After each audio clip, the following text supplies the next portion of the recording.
Greetings, everyone, and welcome to another episode of the Critical Podcast. My name is Jimmy Good, and I'm your host. And joining us this week is our panel of go-to podcast compadres featuring Mr. Joe Lever. Jimmy, how you doing? Doing.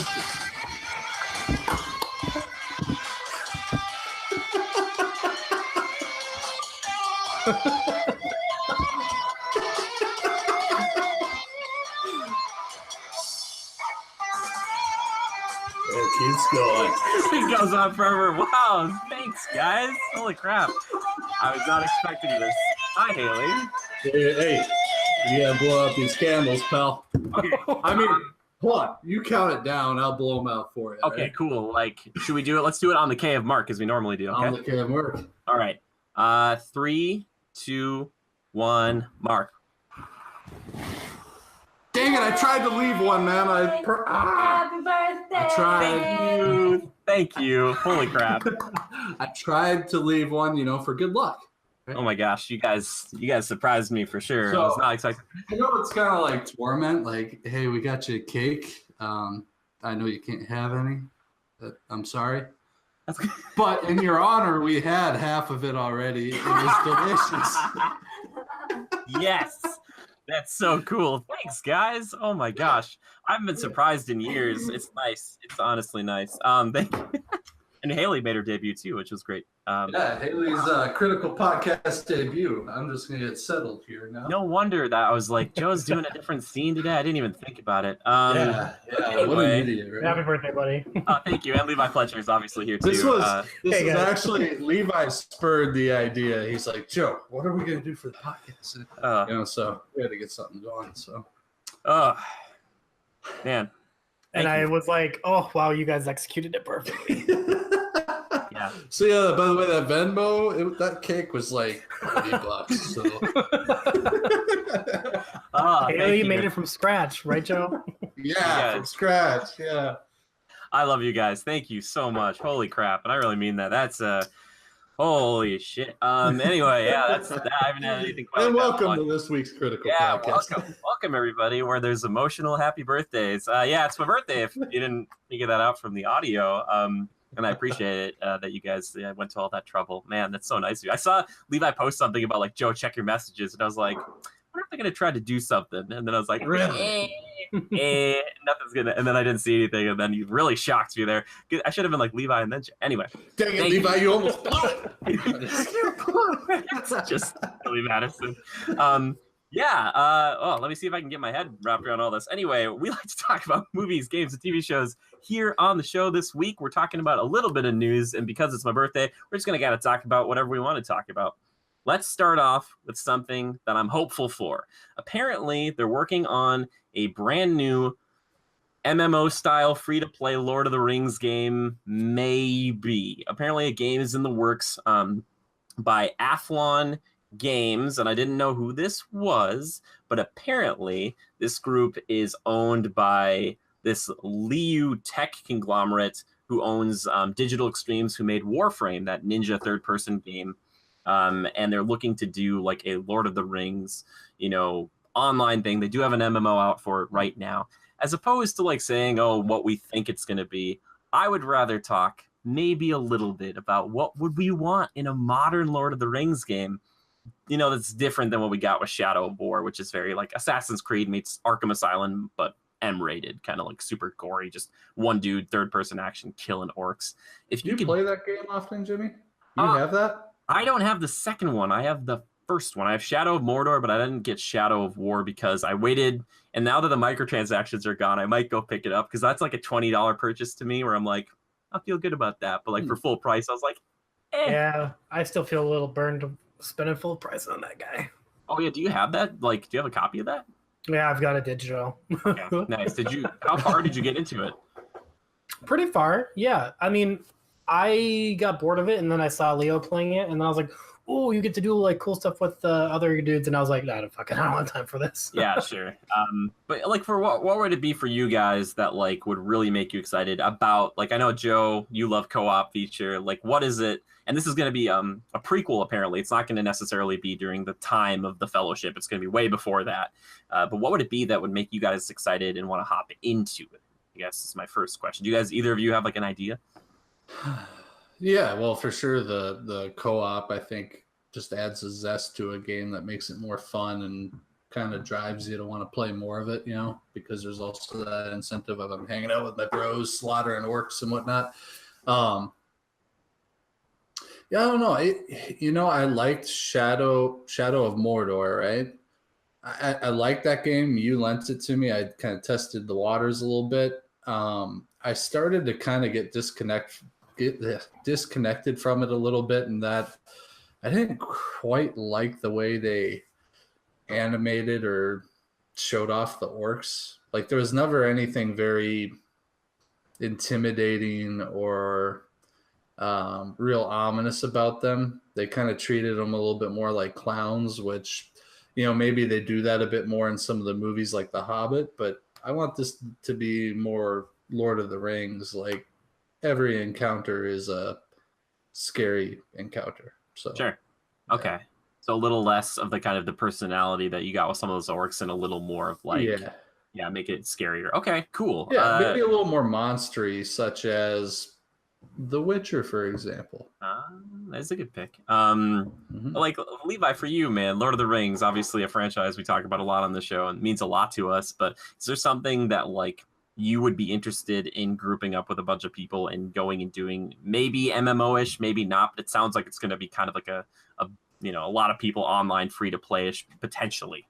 Oh, yeah. Okay, this series, unfortunately, one of the most beloved series in my opinion, has been bastardized by horrible games. And that's really sad because we had a couple really good games based on the movies a long time ago, and ever since then it's just been like a kind of a milk and the cow kind of deal.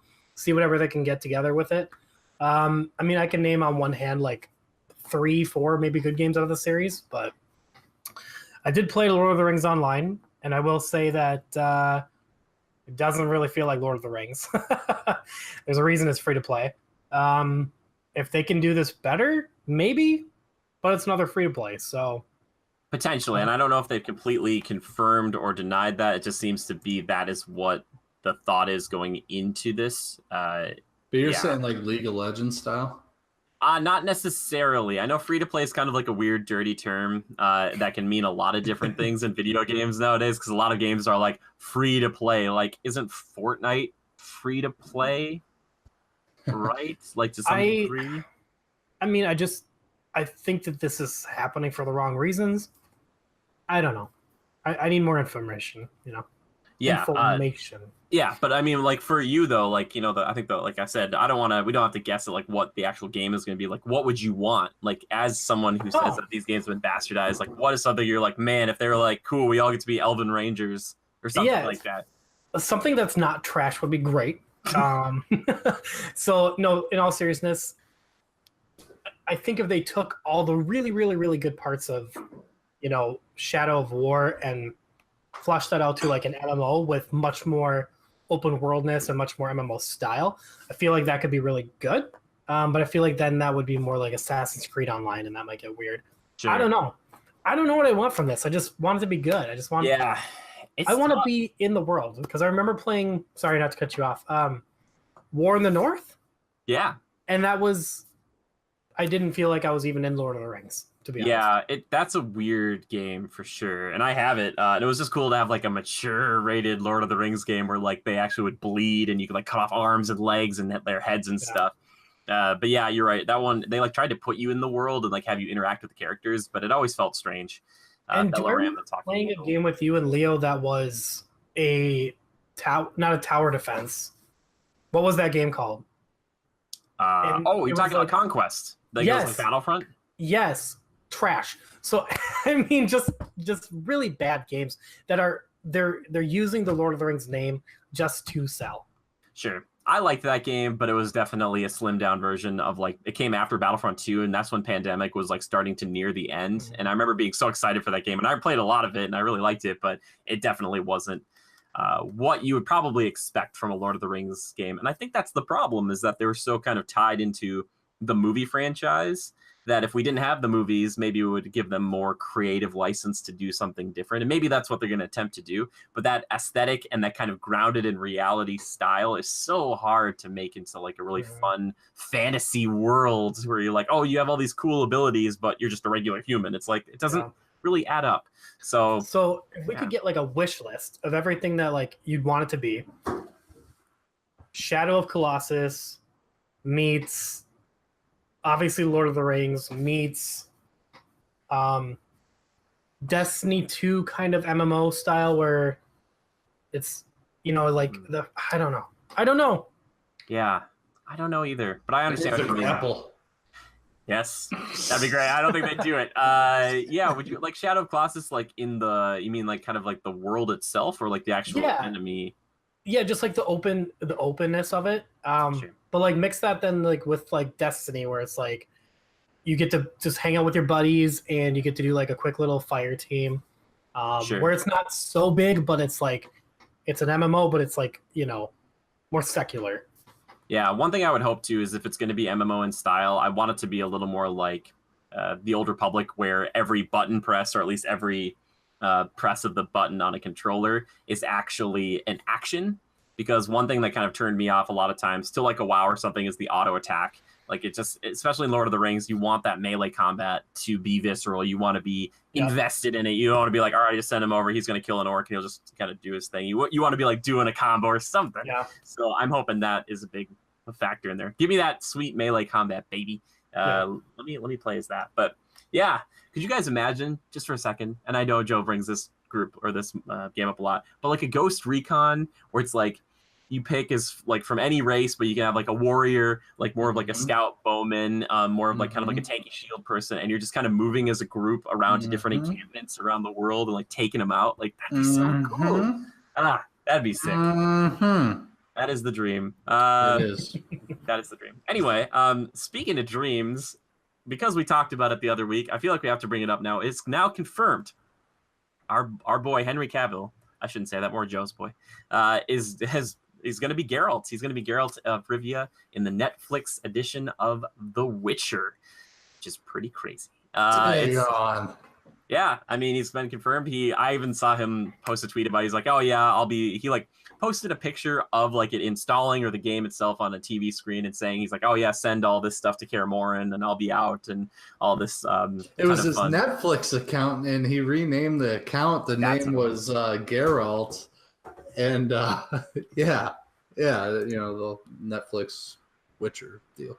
And apparently, it's kind of interesting. A few kind of little tidbits around, you know, behind the scenes. It sounds like the director, the people kind of making this, they said that Henry was their very first meeting. That was like the person they were interested in the most. I'm sure, you know, talking to him and having a lot of that social media presence with other people saying, hey, like he loves The Witcher and here's a picture of him looking like The Witcher and he wants to be this, and him coming in and being not only excited about the role, but knowing a lot about this really kind of helps sell, hopefully, people on that, because you have a pretty well-known actor who is out and about loving games, and specifically this franchise that's really pretty dense, and there's a lot to know, and talking about how he loves the books, and he could just sit down and be like, so tell us, what do you think about Geralt of Rivia? And he could probably be like, well, here's what I think, and then he could write like a 15-page essay, hopefully just being like, hey, you know, Geralt. But that, and it sounds like the voice, the person who does the voice for Geralt, also kind of weighed in, saying, because a lot of people were asking him, they're like, well, what do you think about this? Like, you know, are you sure you don't want to do it? And he was just like, nope, I think Henry's a good pick. So he got his blessing, at least on Twitter, which is good. Who is the guy who does the voice? I forget his name. I looked it up a while ago. He doesn't look anything like Geralt, but he also does voice acting lessons, I believe, which I think would be one of the coolest people in the world to get voice acting lessons from. The guy who plays Geralt, who's just kind of like, Mikhail Zabrowski. Really? Is that his name? You know, if I hadn't seen Mission Impossible, I think I would be much more turned off to this idea. But after watching Mission Impossible, I'm for it.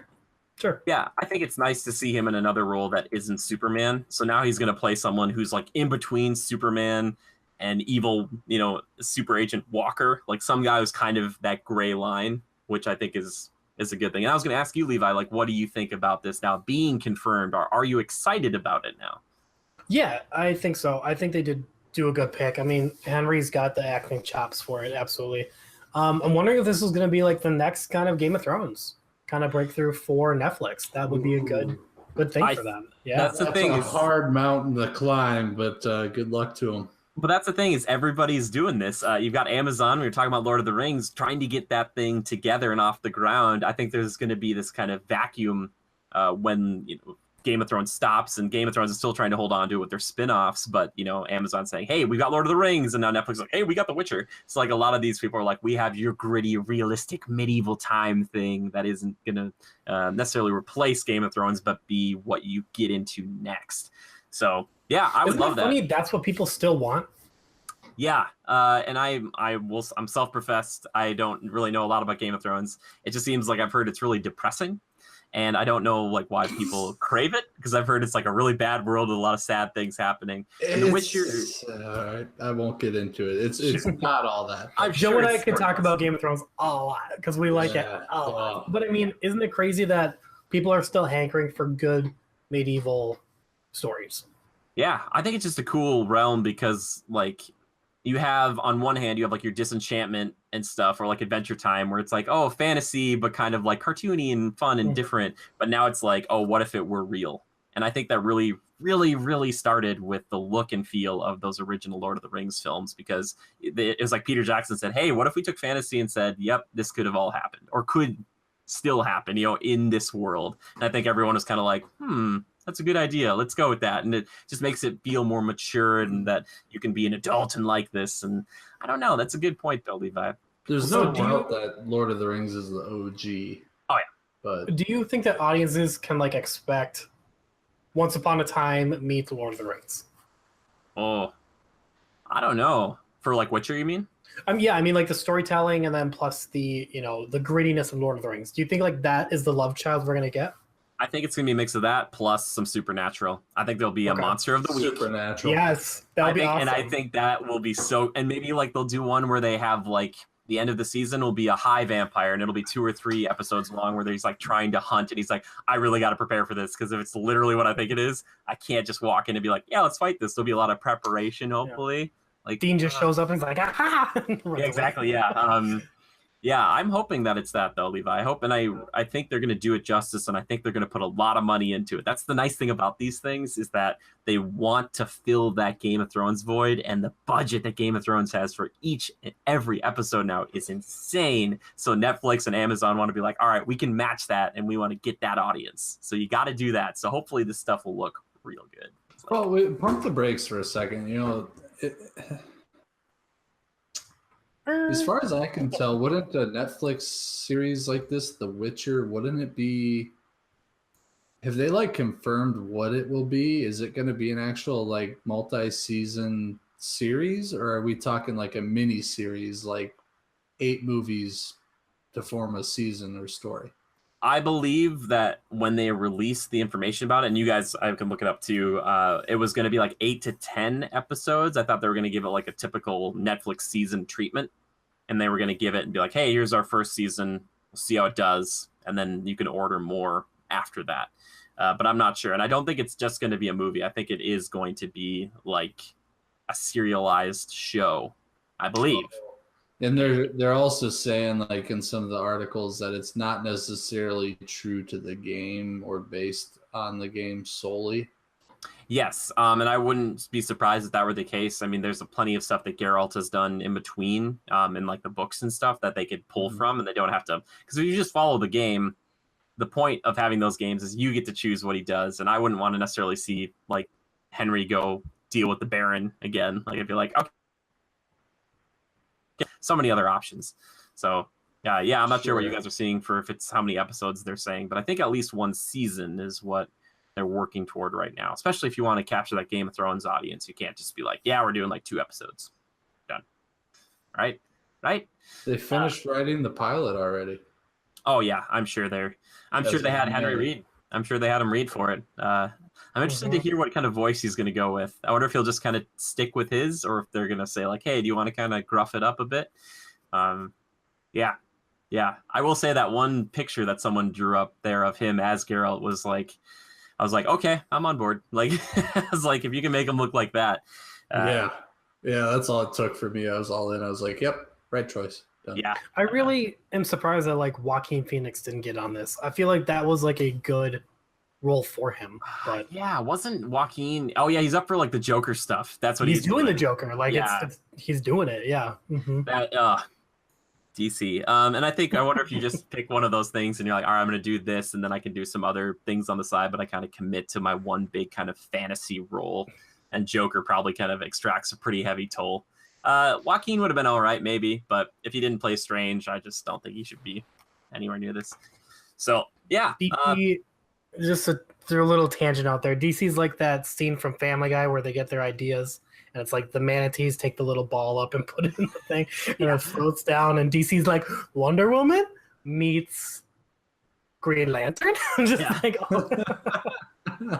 South Park or whatever. That's how they said South Park was made South or Park, whatever. yeah. Or was that South Park saying how Family Guy was made? South Park saying how Family Guy was made. It was three manatees, which was really funny because there's not. I mean, there's a little bit of truth to it. It was just like, yeah, you just pick three random things and just put them together. Like, there's an episode. Yeah. So I wanted to correct what I had said earlier. So it was in fact Doug Cockle. I was gonna say I thought it was a different name. 1970, born in California. He's known for the Witcher 3 Wild Hunt as Geralt. He was in Band of Brothers as the Father John Maloney. Dang. Interesting. Cool. That's impressive, actually. And he was in Victor Vran, whatever that is, some game. And then London Voodoo, so some other stuff I'm not familiar with. But I don't know if he's uncredited, but I think his voice is actually in Horizon Zero Dawn. And there was this kind of, I remember this really cool picture that I think CD Projekt Red did, where it was like Geralt jumping in the air and giving Aloy a high five, because Horizon Zero Dawn, made by Guerrilla Games, which I think they're based somewhere over in Europe, and Poland is obviously the home of CD Projekt Red, and kind of being like, hey, we made some big cool games together, very cool, go us. And I loved hearing his voice. It's just like he was just some villager somewhere, and I was like, oh, I'm pretty sure that's him, because he's got a very distinct voice. If you played The Witcher or heard any of The Witcher stuff, which by the way, in the trailers, I think they used to do this, he would do the voice for the rated M for mature. Or I know that John DiMaggio, the guy from Marcus Phoenix, used to do that too, but I think he did it too once in a while. Anyway, Witcher news, we'll talk about it more when we know more about it. I'm excited to see where that goes, and that is another thing that makes me, for someone talking about Disney Play last week, this makes me interested in holding on to that Netflix subscription or getting back into it when this comes around. They did it. Yeah, because I love Witcher, and I would love to see what they do with that. Plus, it's really cool to have a monster like a troll or a werewolf be able to communicate with the main person who's not like necessarily going to kill you right away. It might be a conversation, which I think is kind of fun. It's like, that doesn't happen often. It's usually like monster, kill, dead. And it's like, no, is this monster really bad? Maybe the person's bad who sent you to kill the monster. It's hard to just mention this and carry on because I recently started playing Witcher. Based upon our conversations, Jimmy, we had talked about it a lot. And you know how I get going on the whole monster topic. I love like aesthetics and designs of monsters, whether it be sci-fi films or horror movies, that sort of thing. But my interest was already peaked with the game. I just needed a time where I could sit back and kind of enjoy it and get my head into it a bit. And, I had heard last week or the week before about Henry Cavill getting into it. And I was like, man, there must be something to this if they want to make a show about it on Netflix. So, it was like $40. I went and picked it up. And I had kind of a free weekend over Labor Day. So I played a bit of it. And, man, stylized, kind of cool. It's more like watching a movie than playing a game at times. But in that aspect, they kind of grab you. The storyline is excellent. So I really hope they really convey that tone, that tonality that it has, and that kind of the environment too, which I think they can easily do. But man, and I like what you said about, coincidentally, I saw at lunch today, I took a lunch and I went and made a sandwich, and I was just watching a little TV before I head back to work, and I saw Supernatural was on. I was like, man, yeah, I used to watch it a little bit back in the day. I thought it was kind of cool. I caught like seasons 1 through 4 just periodically. I'd catch an episode or two. And as I'm watching it, this is probably one of the later seasons, like maybe up to 10. And, they're like dealing with the devil and stuff. And I was like, man, this went from here's the monster of the week to, here's the monster controlling all the monsters you fought till now kind of a thing. Yeah. But it's really tastefully done, and some of the supernatural aspects are done in a very practical way.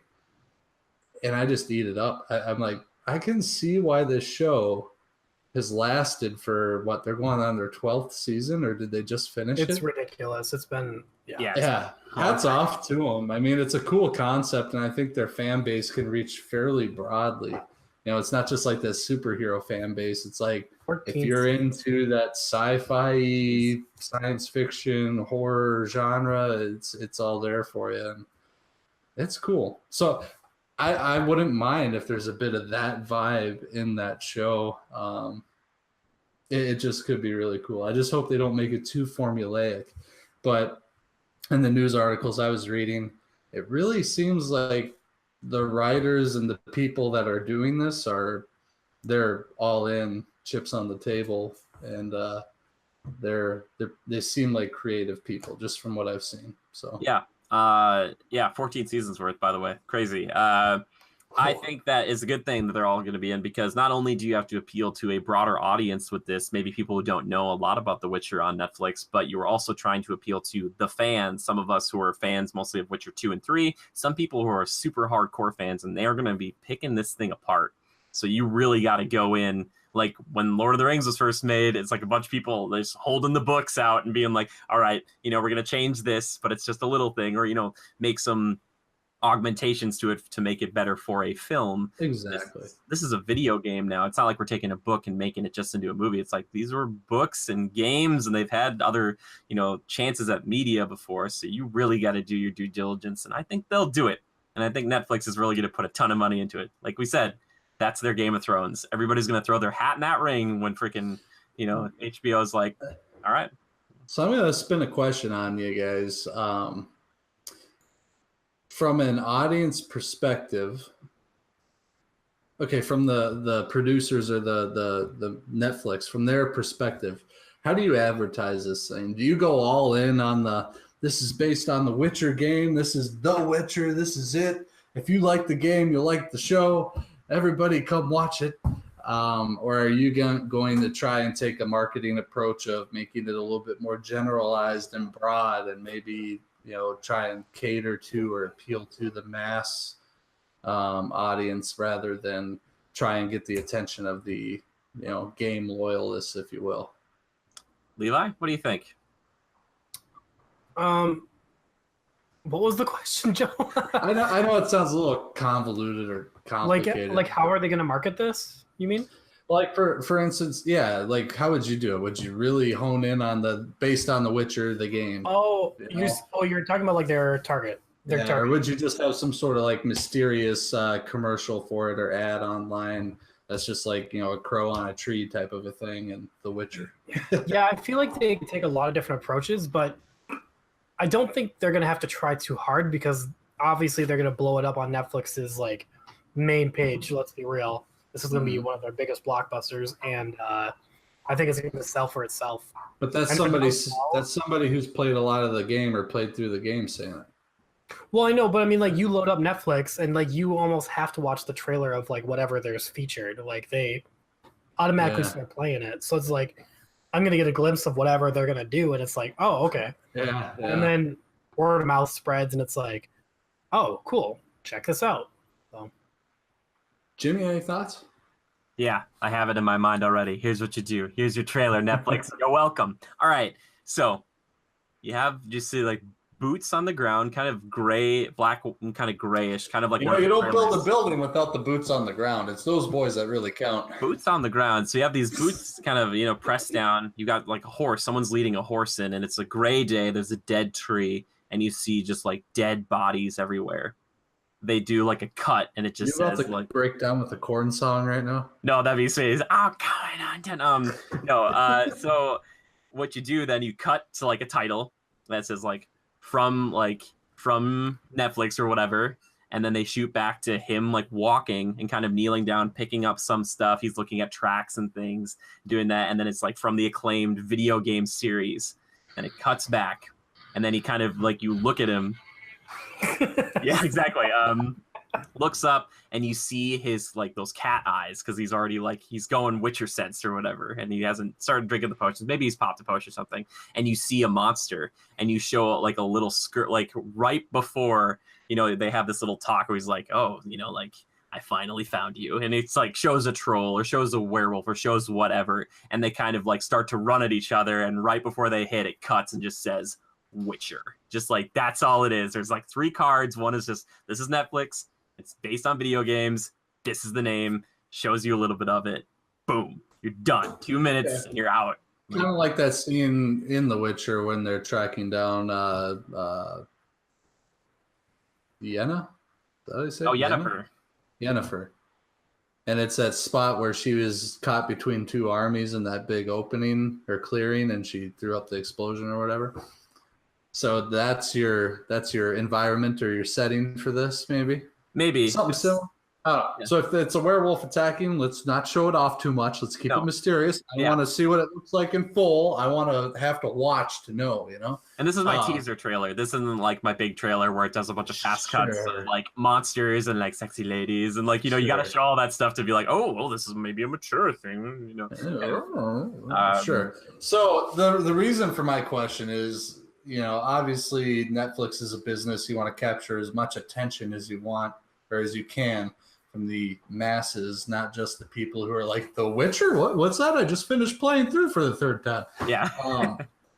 So, I think it's totally fine to have a trailer or some sort of teaser that's just like based on the acclaimed video game series and novels, something of that nature. Nothing that's too in your face, right? Because I feel like there is that small audience that may be interested in something like this, that say maybe really likes Lord of the Rings or was enthralled in Game of Thrones. There's that small audience that may see something like that and be like, oh, it's based on a video game. That's probably lame. Some people think that, and I don't think that's why maybe you want to be a little reserved in toting that too much. I think your main thing here is Henry Cavill starring in, I think that'll grab some attention, especially after his time spent in Mission Impossible. I think that's a good leaping springboard for him. But just to keep it like you said it, you kind of captured my thoughts too, Jimmy. Something that's kind of dark and sultry that has sex appeal with no sex. You know what I mean? Yeah. Something real slick and attractive to the eye. They'll play up the video game thing, though. They'll do the same thing like they did for Castlevania, like that anime, that kind of 4-part thing. They'll say from like the acclaimed. They'll probably tout that more than Henry. I honestly think that. They might say like Henry Cavill, but I don't want a trailer like Henry Cavill is Geralt of Rivia. You're like, yeah. Should be like, they have a lot of angles. They have a lot of angles they can go with. I think that's too easy for them. Like, if I was in a marketing position, even having played the game, I have been playing it. I love it. But to garner mass attention, I think don't overplay that. I mean, granted, it needs to be shown, but you've already got that audience just by putting the name on there. Just putting that once in the title card's all they have to do. They just need to show like what one of the monsters looks like, and people might be like, "Oh my gosh, this looks like a realistic monster." Exactly. Well, not to dive down a rabbit hole, I just thought it was interesting. I was kind of thinking, how do they really garner the attention, without, overstepping? Yeah, sure. Being too overzealous about it. It's a video game, guys. We turned it into a movie, The nice it's not thing, always the best thing to tote. Oh, for sure. Some people kind of associate that with mediocrity a little bit sometimes. I mean, looking at you, Assassin's Creed, I don't know. Yeah, unfortunately, that's been a problem too. And it's nice to see like we're actually getting a treatment like this, or like Castlevania did for like an actual TV show. Because I think video games lend themselves better to a TV series as opposed to a video or to like a movie, like a one-off movie. It's like, that's true. Yeah. But also it's nice that it's coming out, and it's gonna, in a weird way, gonna be competing with Lord of the Rings. I don't know if they're gonna be at the same time, but there'll be that kind of, Amazon's looking at Netflix is looking at Amazon, kind of like, we're gonna do it really well, and they're like, well, we're gonna do it really well. You know, like it's like, you know, they've already got really prime examples from the past here and the future. Can't wait for April. Game of Thrones kind of set a precedence for if you're going to do something kind of medieval fantasy style, here's what you got to do. And unfortunately, it comes with a really hefty price tag, but you reap the rewards because of that. So I hope they don't hold back and approach it in too reserved of a manner. I hope they really, I mean, I think we're seeing the commitment already. I mean, who knows what Henry's doing it for, but needless to say, it comes with the price tag. I hope they don't hold back. You know, what you put in, if you put it in and really treat it right, you should get it back in tenfold. So yeah, they have prime examples to base off of. So I hope they really pay attention. Yeah, well, I hope so, and I hope it is really cool. I hope it's everything we want it to be, and it's just nice to have someone be excited about a role. I know I joke about Ben Affleck all the time, being kind of Henry Cavill's counterpart here, but having Henry be like, yeah, man, I really freaking love this series. And yeah, well, you think it was his publicist or some guy who hired him saying, Henry, you got to change your Netflix account name and take a picture of it and post this caption. Could be. I mean, if you read the caption that he put there, it's actually detailed based on the game. I don't think he needed any help either. I agree. Yeah, he's a nerd at heart. He's not worried about it. And I like it too because it's like cool. A nerd not only playing Geralt but plays Superman and loves like World of Warcraft and stuff. I just wish we could have gotten somebody like him. If they do another like Warcraft movie, I just want more people to be like, yeah, I love World of Warcraft. I want to be in that movie. I might not get paid as much, but I love this franchise. Like I'd be like, yeah, baby. That's what I want. Anyway, let's move on. We're done talking about The Witcher. Get out of here, Witcher. Let's talk about. How dare you? We want to talk about something. We finally got our first look at Captain Marvel on the cover of Entertainment Weekly. We also got a shot of some of the Skrulls, the bad guys in there. The main one being played by our good friend Ben Mendelsohn. Ben, thanks for watching the show. We love you. You should come on sometime. Epic.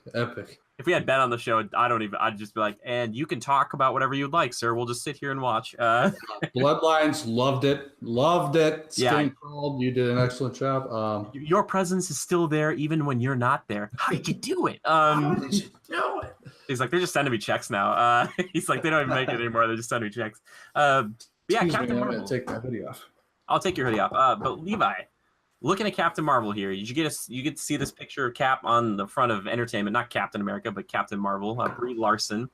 What do you think? How do you feel about this look? What do you think initially? What's the gut reaction? Yeah, I've already seen this costume, so I'm not blown away by this. But it looks good. I mean, she fits the part, I think. People are saying that she's not big enough for the part, but I'm like, she looks just fine. Oh, like she's not built enough for it. Oh. But I disagree with those people. I think that she looks just fine, and I think that she fits the part. Sure. Yeah. The reaction I got initially, and this is just for all space stuff there, but it definitely reminded me of kind of like a Guardians of the Galaxy jumpsuit. Did you get that at all, Levi? It's like a Guardians of the Galaxy meets Captain America. Okay. Yeah. That's probably a really good way of putting it. Kind of like that. Like a futuristic Captain America, yeah. Yeah, for sure. But we talked about her in the past, and I am not super familiar with her work yet, but it sounds like a lot of people like Brie Larson. I think she looks the part. Apparently she's a good actor. I don't know how you're feeling about her nowadays, and because like a lot of us, myself included, I didn't know a ton about Captain Marvel. I've only in the past maybe 5 or 6 years known a little bit more thanks to Earth's Mightiest Heroes, that cartoon show. But for you, is this like a character that you finally, and you're like, yes, this is exactly what I envision? Yeah, I mean, it's cool. I know when I picked up my iPad and Amazon Prime, they gave you like free 10 books. So on top of like Harry Potter, I also got the first issue of Captain Marvel digital, which is really cool. So I was flipping through that on the way to Phoenix, and it's cool. Yeah, it's interesting, and I think that anything Marvel does, I'm okay. My heart's easy. I'm just ready for it. So sure. Yeah. We'll be there. No nerves. I think, and I know you're going to get to this, but I have more thoughts, and I have seen more thoughts on people's reaction to the Skrull. Okay, cool. That's the biggest thing. So yeah. Well, Joe, do you want to weigh in quick on Captain Marvel and the look of her, at least here on this one shot of Entertainment Weekly? I'm down. Yeah, I think she looks great. I don't know what people are saying about with this whole like not looking big enough. Like, I don't know. I think she looks just fine. I was, so I was kind of looking it up because when you mentioned that, I was like, huh. And I do see, like, from the comics, she was kind of like, I don't want to say hulking, that's the wrong word, but she's she more was built, toned and defined and just a hair thicker. I think it depends on which one you look at, because I look at somebody like Starfire from Teen Titans, which on the TV show, she was like a young woman or whatever, and she isn't like, nobody looks like crazy. But if you look at some of the other Starfires, like in the comics, it's like she is like a bodybuilder that wears almost nothing. So it's like, which one are we going off of? See, I don't like to get too critical over how they look in the natural real world film, because you have to adapt it to real life. What would something like that look like in real life? Obviously, they're not going to run around in a miniature loincloth type of thing. Yeah. You gotta do it up so it's functional, right? Something that somebody would actually think, oh, I got these powers, I'm gonna be a hero, I'm gonna make this suit. What would I do? I think they do a good job. They've been doing a good job, and it's only gotten better as the Marvel movies have been, dominoing here. The textures, the technology kind of involved with the suits, just aesthetically, they haven't done any wrong in my mind. So, I think this is very appropriate and probably better than what you see in the comics. I mean, it adds a little bit of luster to a character that look-wise isn't all that interesting otherwise. Sure. So I think it's appropriate. I think, the other vibes as Guardians for me, I get like a lot of Sakaar from Thor Ragnarok, like that kind of space. Like it does feel very much like very vibrant and very spacey, which obviously that is what they're going for. I love the gloves. I know you can't really see them because there's the energy around them, but I also love this about her. Doesn't have a mask. Now, a lot of superheroes have masks nowadays, and I'm talking about like the super powered ones. So put your Black Widows and Hawkeyes aside. Like I like seeing, like, I guess Hawkeye technically usually wears a mask, but it's cool to see like it's almost like they're Superman. Basically is what Captain Marvel is to the MCU right now. We're going to have this very powerful individual who can fly and shoot energy beams, not necessarily from her eyes, but from her hands, and be able to take a really big hit. But she's not wearing a mask. She's not hiding herself. She's just like, look at her. She's like, I'm here. I'm ready to fight. And I really dig that. And it's like, man, Thanos, your days are numbered, pal. But yeah, I think Levi made a very good point here. It's not so much about her that people are worried about. Levi, do you want to talk to us about the first shot we have here of the Skrulls? Yeah, the first shot looks like Beast Boy, and I'm nervous. Understand. Please tell me you also see Beast Boy when you see these Skrull. A little bit. Yeah, maybe. I don't know. What do you? The thing that makes me nervous is that it doesn't look like, and maybe this is just this one shot. It looks like it's budgeted, like it looks like a TV show, and that is like, It sounds really mean because I'm sure they look a lot better than this, but it's like the four of them walking out of the ocean, like these green goblin-looking guys, and it's like maybe this is like their like NSYNC album cover, the Skrull Backstreet Boys album cover. I don't know. Fire out 2019. Maybe it's a marketing thing. No, just kidding. Yeah, I can see that, but. Again, rest assured, my heart, it's okay. Marvel knows what they're doing. It'll be just fine. Sure. Yeah. Joe, how about you, man? How do you feel about the Skrulls, how they're looking? I don't know enough about... I was going to say, unless they shoot this like a 90s movie, and then I'm going to be pissed and be like, what a waste! Yeah, it's true. That's very true. Well, it's going to be in the 90s, so I mean, they could be a boy band. Oh my gosh. If they take over a boy band in the 90s because they can shapeshift, that would be the best thing. They're like, NSYNC was always in the MCU. They were Skrulls. And it's like, what? 98 degrees. I would I would be Backstreet Boys and Sync, I will die. I would love it because the only thing that's even close to that is like they play Bye Bye Bye in X2 in Cyclops' car. So it's like they're like Kevin Feige sitting there with like the threads and the needles and he's like trying to put it together. And they're like, "What are you doing, Mr. Feige?" He's like, "I'm tying this whole freaking thing together." And it's it's like, "Kevin, you've been here for 72 hours." He's like, "I know, and I figured it out." It's like, I've watched every movie ever. yeah, he's like, "I did it." Yeah, they do look a little weird. I don't know if it's just because the faces don't look organic. Maybe is that the way to put it, boys? Am I crazy? Like, Listen. Hey, hold on. So you take get a snapshot of that photo. You zoom in on it on the main guy up front. You know, it's a practical effect. It's like the alien suit, right? Only a little less ornate. I think it's okay as long as they're able to get like emotions out of the, mask, because this isn't CG. This looks like a literal, latex suit type of a thing. and I will say this, I do respect that they're trying to do that. They could have gone the Corvus Glaive route from Infinity War. He looks like a Skrull or that Green Goblin guy where it could be all CG, but they're trying to do the practical effect, which we're always like, do more practical effects. They're much more humanoid, so they can.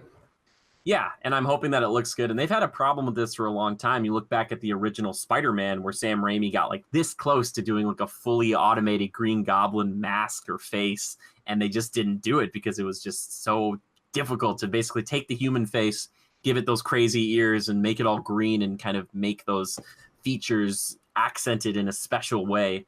So hopefully they'll crack the code on this because it's tough. It's tough to do. So we're just going to have to see him in action, especially Ben Mendelsohn, the guy who played Director Krennic, or like we were saying, Danny Rayburn from Bloodlines. He is such a fantastic actor, and hopefully there won't be too much makeup on him where you can't still get that performance because you want to get that because that's why you get him. You're like, that guy's a skis. Like his eyes, his mannerisms. Ugh. Yeah. And let's remember, movie's not done shooting. The movie's not wrapped yet. There's nothing in the background of these pictures. There's no like finished, I don't think it's finished. I think it's just an early look. Yeah, and it's coming out in March. So that means they're probably getting pretty close, though, to being done with all this stuff. So they could, they could still do stuff. And the nice thing is that they're all green, so that way if they wanted to go over them, they've already got the mini green screens right on their faces. I don't know if they would. I mean, it's Marvel. I'll say it again. It's Marvel. It'll be just fine. And we also don't know the context. Yep, that's true. We just haven't really gotten a chance from Marvel to do aliens that weren't like the Kree, like Ronan the Accuser from Guardians, which is just like a blue person, that they kind of put some makeup on, where they have like an alien humanoid that has these features that are prosthetic or real. Like it's usually just been like, all right, we'll just do it CGI then. Yeah. So I'm hoping that it's good. But then I look at something like Thanos and I'm like, well, he was all CGI and dang, he looked freaking great. He looked very good. So yeah, I'm hoping, I'm really hopeful for it, and I'm excited to see that. And a young Nick Fury with both of his eyes, and Coulson's going to be back. And apparently they're saying that this is not going to be your typical origin story. It sounds like she'll already have her powers at the beginning. Yes. So, which is for most of us. Yeah, but they rehash her origin. They show her flying her jets and all that. They'll do that for sure. But I just, it's kind of nice to start these movies already with the powers, even if you have to do the flashbacks, because there's just so much of oh, I'll never be a blah blah blah, and I need to get powers to blah blah blah. And then they finally She's gonna have a mentor, so it's gonna be kind of an origin film, Yeah, and I'm excited to see. Wait, mentor? Kind of, I think. The guy. Jude Law gonna be in it playing the what's his name? Captain Marvel. Yeah. The guy that gives her the powers, I'm sure he's going to teach her just for a sec on like how to use them. And that's going to be the really cool thing, is that I am a pretty big fan of Jude Law myself, and seeing him being like Dumbledore, like that's kind of cool to me, and seeing him like a Sherlock Holmes and all this other stuff. I really think he's a great actor, and getting him to be in here and hopefully have that kind of training where he's like, I give you my powers, or maybe it's while he's dying this happens, but it sounds like she'll be part of maybe like a Kree strike force or something, fighting the Skrulls, which the Kree Skrull War is a big kind of event. So I'm wondering if that's where we're going to go with Avengers down the line. But maybe that's changed because X-Men and Fantastic Four, or maybe it's solidified. I don't know. Just give me that Super Skrull. Come on, dang it. Like, I freaking want it. I want all of them. What's a Super Skrull? Are they just take on the powers of people they come in contact with? That's it? So basically, they're genetic experiments where they kind of give up their ability to shapeshift, and they basically take 3 or 4 different powers from different like mutants or super heroes and smash them into one. So like we talked about previously, Clerk kind of having all the powers of the Fantastic Four, and yeah, it's pretty cool. It's crazy, and it's also cool to have a villain have a really fun move set, kind of like how Thanos did, where it's like one person, but they can do a bunch of things and they can be unpredictable. That's what's great about it. Or combine the powers to make like a Rocky flaming fist I could throw like 70 feet out and hit you. And you're like, oh. So are you predicting that the Phase 4 is going to be the Skrull and the Kree War? I think that is a possibility for not this maybe next Avengers, but the one after that. I think because I can see there. Would it be crazy for them to? I mean, this would be a lot for one movie. You got an origin movie, a tie-up of like a lead into Infinity War Part 2, a kickoff of Phase 4. They could really just like blow the whole shit open, right? Yeah, I think they said Spidey, the second Spidey in next July will be like the kickoff of that next phase. So they might have to worry about that as much, Levi. Like they might do the tie into Infinity War at the very end of this movie or the after credit sequence. But that's a good point. Also, we're going to start seeing the Skrulls take place, like they're going to take their places in and amongst S.H.I.E.L.D. and they're going to start putting themselves in. So who is a Skrull? That's going to be the question going into this next Avengers. Like, which one of you is, can I trust you? Can I trust you? So, and that's what Captain Marvel might be like, are you a Skrull? Like, I would love it the first thing. She's like grabbing people. She's like, are you a Skrull? And they're like, destroys Iron Man and like just rips him in half. Okay, he's not a Skrull. Okay, his blood is red. His blood is red. Yeah, exactly. Just like, I can't trust anybody. Marvel's first rated R movie. Yeah, exactly. Captain Marvel. Oh my gosh, that would be. They're like, we're taking 2 strides here. It's R-rated and it's female led. Let's do it. Brie Larson. What do we know her from? She's been in. It's not. Is it The Room or Room? It's one. I think it's just Room. Oh. But she's pretty. I think and she's been in other stuff. I'm not a huge Brie Larson fan. I don't know a lot about her, but she's more of an up and comer. Apparently, she's a very good actor, and that's good. Also, to have an up and coming, talented individual who is also young. To be like, hey, you're gonna get signed up for 15 films. Is that okay? And it's like anybody that like takes their job seriously and trains with the Air Force for an upcoming movie is good in my book. Like, oh, cool. She did that. Really? She did. Yes. There was like a set. There was like a picture of her training with like one of the Air Force people, and she was like getting ready for the role. And I'm like, yes. Yep. That's how you do it. Well, her character is an accomplished pilot, so that's definitely a part of that, and you want to have that be part ingrained into that character, so she's not sitting in a cockpit eventually, and she's like, I don't know which one's this. She's just kind of hitting stuff. Just be like, yep, I know how to fly this. Like, oh, cool. So yeah, I can't wait to see that. I think we'll probably wait a little bit longer, maybe into the beginning of 2019. Maybe, I don't know, maybe November, December, we might see something like a trailer, but I think I'm predicting like a November, December. Yeah. It'd be cool to see that, especially if they throw that in front of like Aquaman. I know they're different franchises, but they often do this at the movie theater. They often just are like, that's superhero film, throw the trailer out. Like, she did tweet at EW saying, hey, I'm bored. Do you want to break the internet tomorrow? So like tomorrow. And EW said, yep, be here at noon. Let's do it. Okay, and that was today or yesterday? That was today, yeah. Okay. Mm-hmm. Maybe. That'd be cool. We'll see. And maybe that was like one of these pictures that got leaked. I don't know. Is that why your internet cut out earlier, Jimmy? Yeah, well, I mean, so Kevin was here. He was like, is this NSYNC thing real? And I'm like, I'll shut off the internet. We could talk about it. He's just like walked in and Mickey came in too. He's like, oh, turn it all down. It's like, Also, I saw something really funny today. I was watching this top 10 list of best PlayStation 2 games from Screw Attack. It was great. But they're talking about why Kingdom Hearts was great, but then they said Kingdom Hearts 2 was one of the top 10 ones. And there's this moment where Goofy takes a rock to the top of the head and falls over, and Mickey is kind of edgy in this one, and Goofy looks like he dies because he gets like slammed in, and then it shoots to Mickey in this like black cloak. He's like, they'll pay for this. And then it just I was like, I forgot about that. It's so good. Kingdom Hearts 2, man. One of the greats. Anyway, Captain Marvel, Hypometer, Levi, where are you? Does this move the needle at all? 10. Holy crap. Okay. Yeah, I don't think this is going to... Bro, relax. No, and there's so many reasons why. No. Samuel L. Jackson with 2 eyes. That's all the. That's all the 10 I need. No, I'm just kidding. I give it like a 9.5. I don't think it's going to break Black Panther's like origin debut. I think it will. What? I mean, no. I just feel like Black Panther was so culturally different.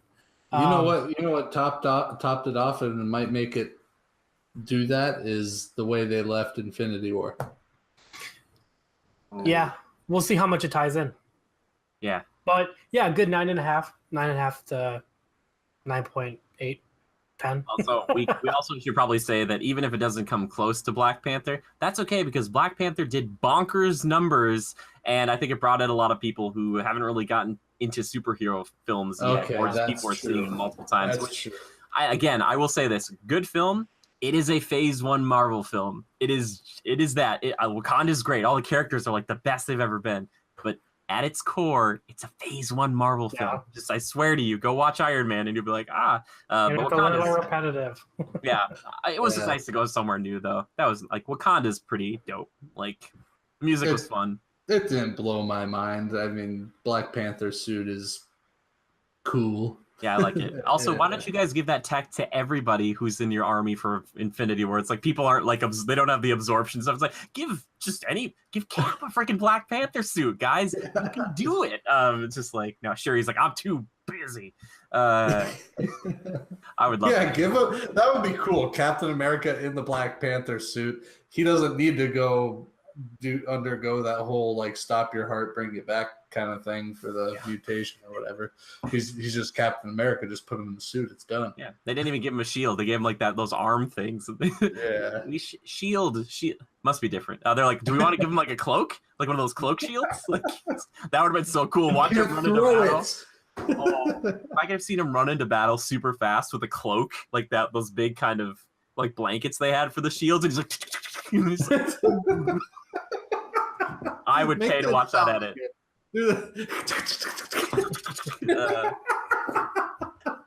If I was on the opposing side, even if I was one of those terrifying, like four-armed crazy mutant things, I would have turned around. I'd have been like, not worth it. Just like turned around. I got out of there. Joe, how about for you, man? Funnies tonight, Jimmy. Thank you. Captain Marvel, how are you feeling on the hypometer? If it's anything like Wonder Woman from the DC side of the fence, bro, I'm all in. I don't know what it is. I mean, I'm a man's man, right? Like, but when it comes to a female-led, like, powerful superhero, there's something more impactful about it. Yeah. I don't know how to put a finger on it. I won't bother trying to explain it, but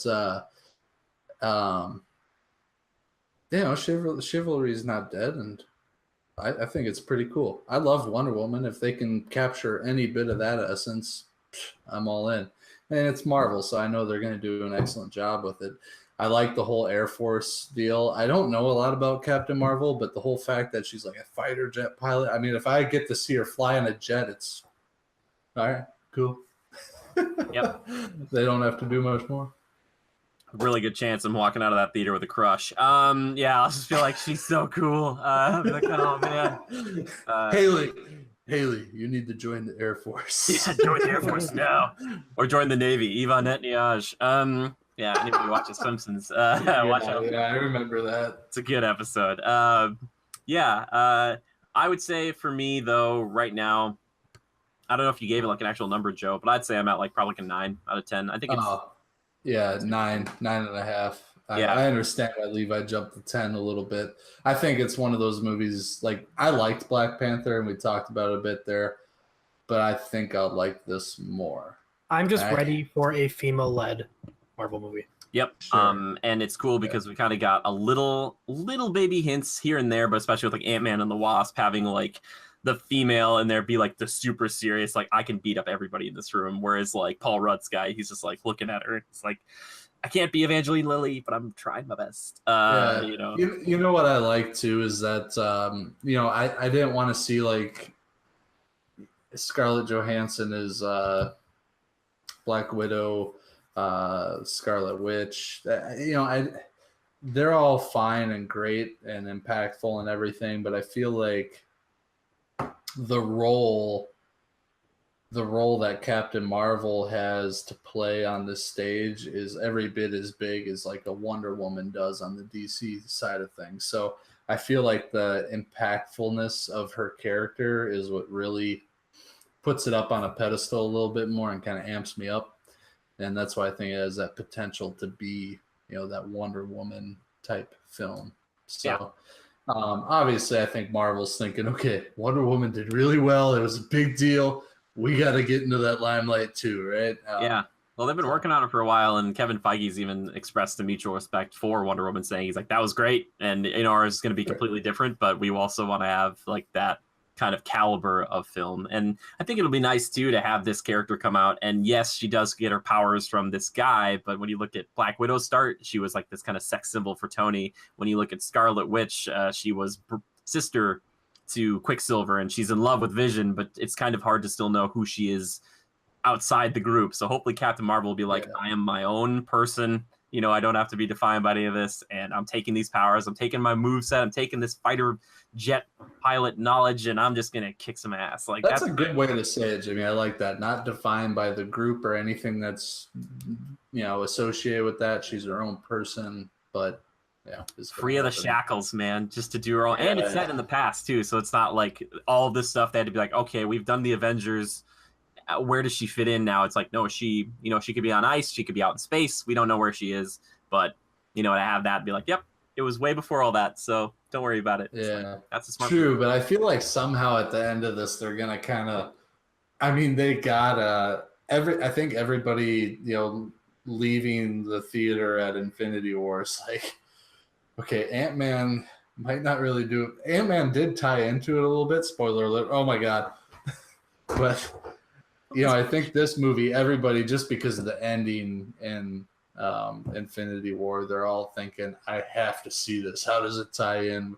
And how are they going to end her film, knowing it's based in the 90s? But how are they going to show that moment, like her reading a pager, or are they sending a message back in time? Who the hell uses a pager? I don't even know they work. I don't know. That's the thing. If she, potentially she would have left with that and like said, I'm going off to space, and she just had that back in 20 years ago when she flew off. I don't know. I don't know how this stuff works. Plus, she'll be like space tech. There'll be some futuristic-y stuff in the 90s, so they'll have something like, oh, it communicates with her perfect. Sure. But that there's all the ingredients are there to tantalize the taste buds. So. Yeah, Kevin Feige's just, and everybody's just like, we're doing it. Yes. Yeah, well, there we go. Obviously, we want to know what you guys think about this stuff. We don't want it to just be us screaming opinions at you. Please let us know in the comments what you guys think of Captain Marvel, what the look of her is, compared to like the Skrulls and stuff, how all that's looking, and Geralt and all that stuff too. We want to hear. But now it's time to get into that segment of the show. Let's go. Joe likes to call. Levi likes to call. We all like to call. Timekillers. That's right. It's time for Timekillers. And guess what? Levi, you're going first. Boy. Okay. So wrapped up Halo 1 last week. Starting Halo 2 tonight. Yeah, very excited. And no, I've just been having a lot of fun streaming lately. But yeah, what else am I doing? Working a lot. Still playing Pokemon Go. Your Halo streams make me nostalgic for simpler days. Like, have you been enjoying my Halo streams? Yes, I do. I have them. I have had them on, and I will kind of be lurking. But just something about it reminds me of just like kind of coming hanging with you from time to time, and just like when Halo was at this kind of interesting tipping point of video games where it was like, oh yeah, like Halo is for like just 15-year-old boys. Like, like it was at that weird moment where video games were still kind of more niche, or niche, and now it's become like everybody, like anywhere there's so many different types of games, and that probably started way before even Halo. But for some odd reason, I remember back in high school, it was like, oh yeah, you play Halo. Like it wasn't like, oh, you play these other games. It was like, you play Halo. Yeah. That's all it Video was. games were known as Halo back then. Because it was like, whoa, Halo's like this cool first-person shooter, and you're Master Chief. You can play with your buddies, and it was like, Everybody's like, you have an Xbox, so you play Halo, right? it was edgy. Xbox was edgy, man. Like, It was, yeah. I mean, for that time, it was like an edgy name and all that. It was kind of that transition into the technological time. Yeah, and I don't want to say that women or girls couldn't get into it or women couldn't get into it too. It's just that a lot of my friends were like playing these games, and then their girlfriends would be like, "Oh, I'll try it out," and then they'd get into it even more, like like Modern Warfare. I remember a few of my buddies and their girlfriends were like playing it way more than them. They'd come over to their house and just be like, "Hey, can we play some Call of Duty?" I was like, "All right, yeah, dude, let's do it." That's very Halo sweet. definitely holds like a big special place in my heart of like starting me off on video games. You know. Oh yeah. I remember back in high school, like it'd be like after school, before basketball practice, we all went to my buddy's house who like lived down the street from the school, and we were all like crowded in his living room, like playing split screen and stuff. And just that was back in the time before you like hopped online and played anybody all over the world. It was just there, console to console type of thing. And I only did a few LAN parties. LAN parties, man. That was the truest multiplayer ever. Just having like 8 people in a house. Yeah. I mean, Halo 2 is the reason why like their multiplayer just got so big. Xbox Live blew up. So. Well, I have a special treat for people tonight too. I don't know if you know anything about the studio Blur. Does that ring a bell? So, Studio Blur makes Blur from Smallville. exceptionally amazing cinematics, and the studio redid all the cinematics for Halo 2, and they are beautiful. So I hope that you can join me tonight and bask in the glory that is abundant with the Halo 2 Anniversary cinematics. Also, if you're watching this is Wednesday night, so you can go watch the VOD over on Twitch, because it won't be. It's not Friday or Saturday whenever you're watching this potentially. It's just go to Twitch, check out Twitter. Yeah, exactly. Check it out. And then on top of that, I will be starting a Dark Souls remaster stream soon, and it's gonna be fun. Yeah, crazy. So, boys, when are we all gonna hop online and we'll stream it? We'll play some Halo 5 multiplayer. Huh? Slayer. I'm hoping Let's do it.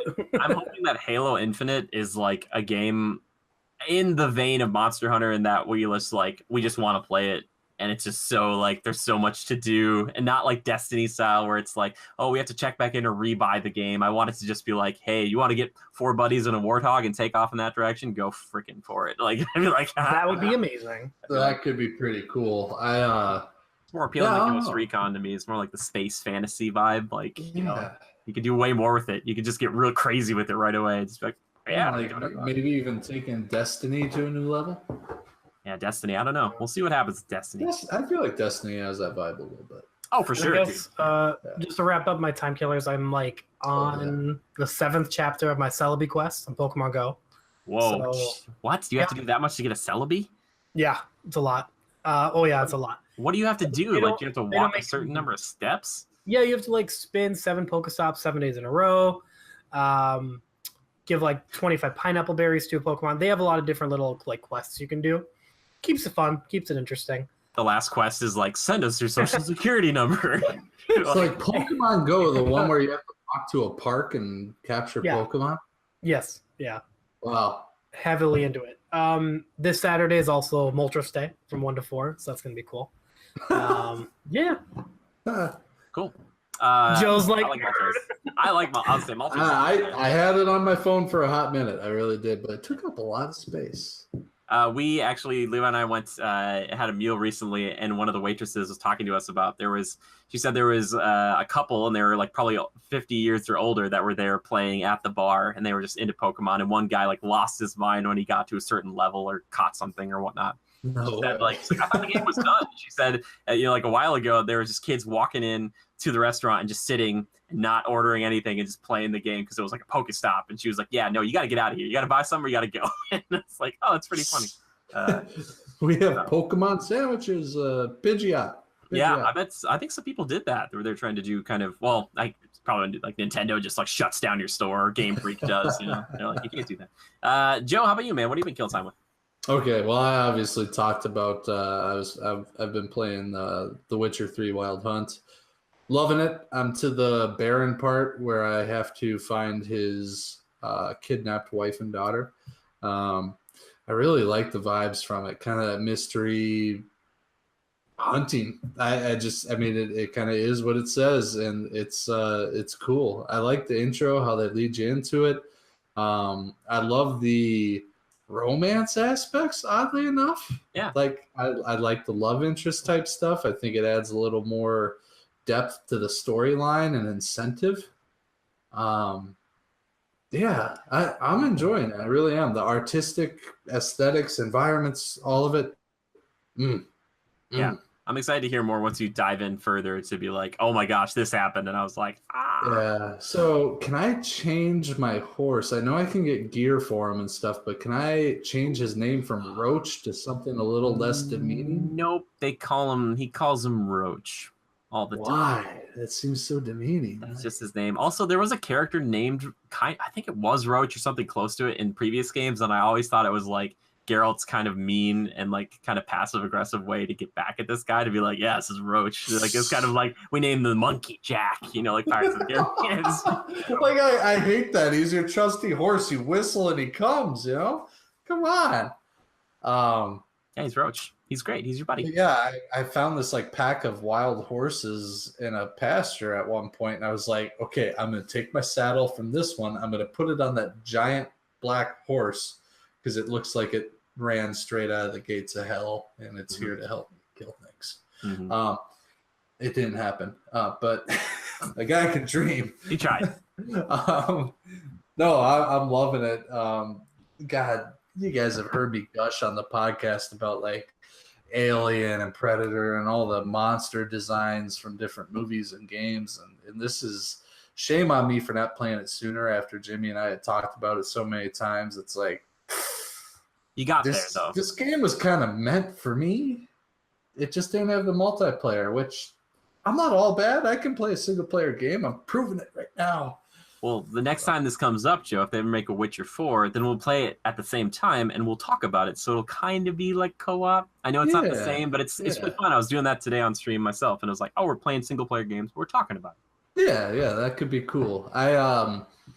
Other than that, I've been playing a lot of Madden 19 with Drew when I get a chance, and that's fun. Really hard.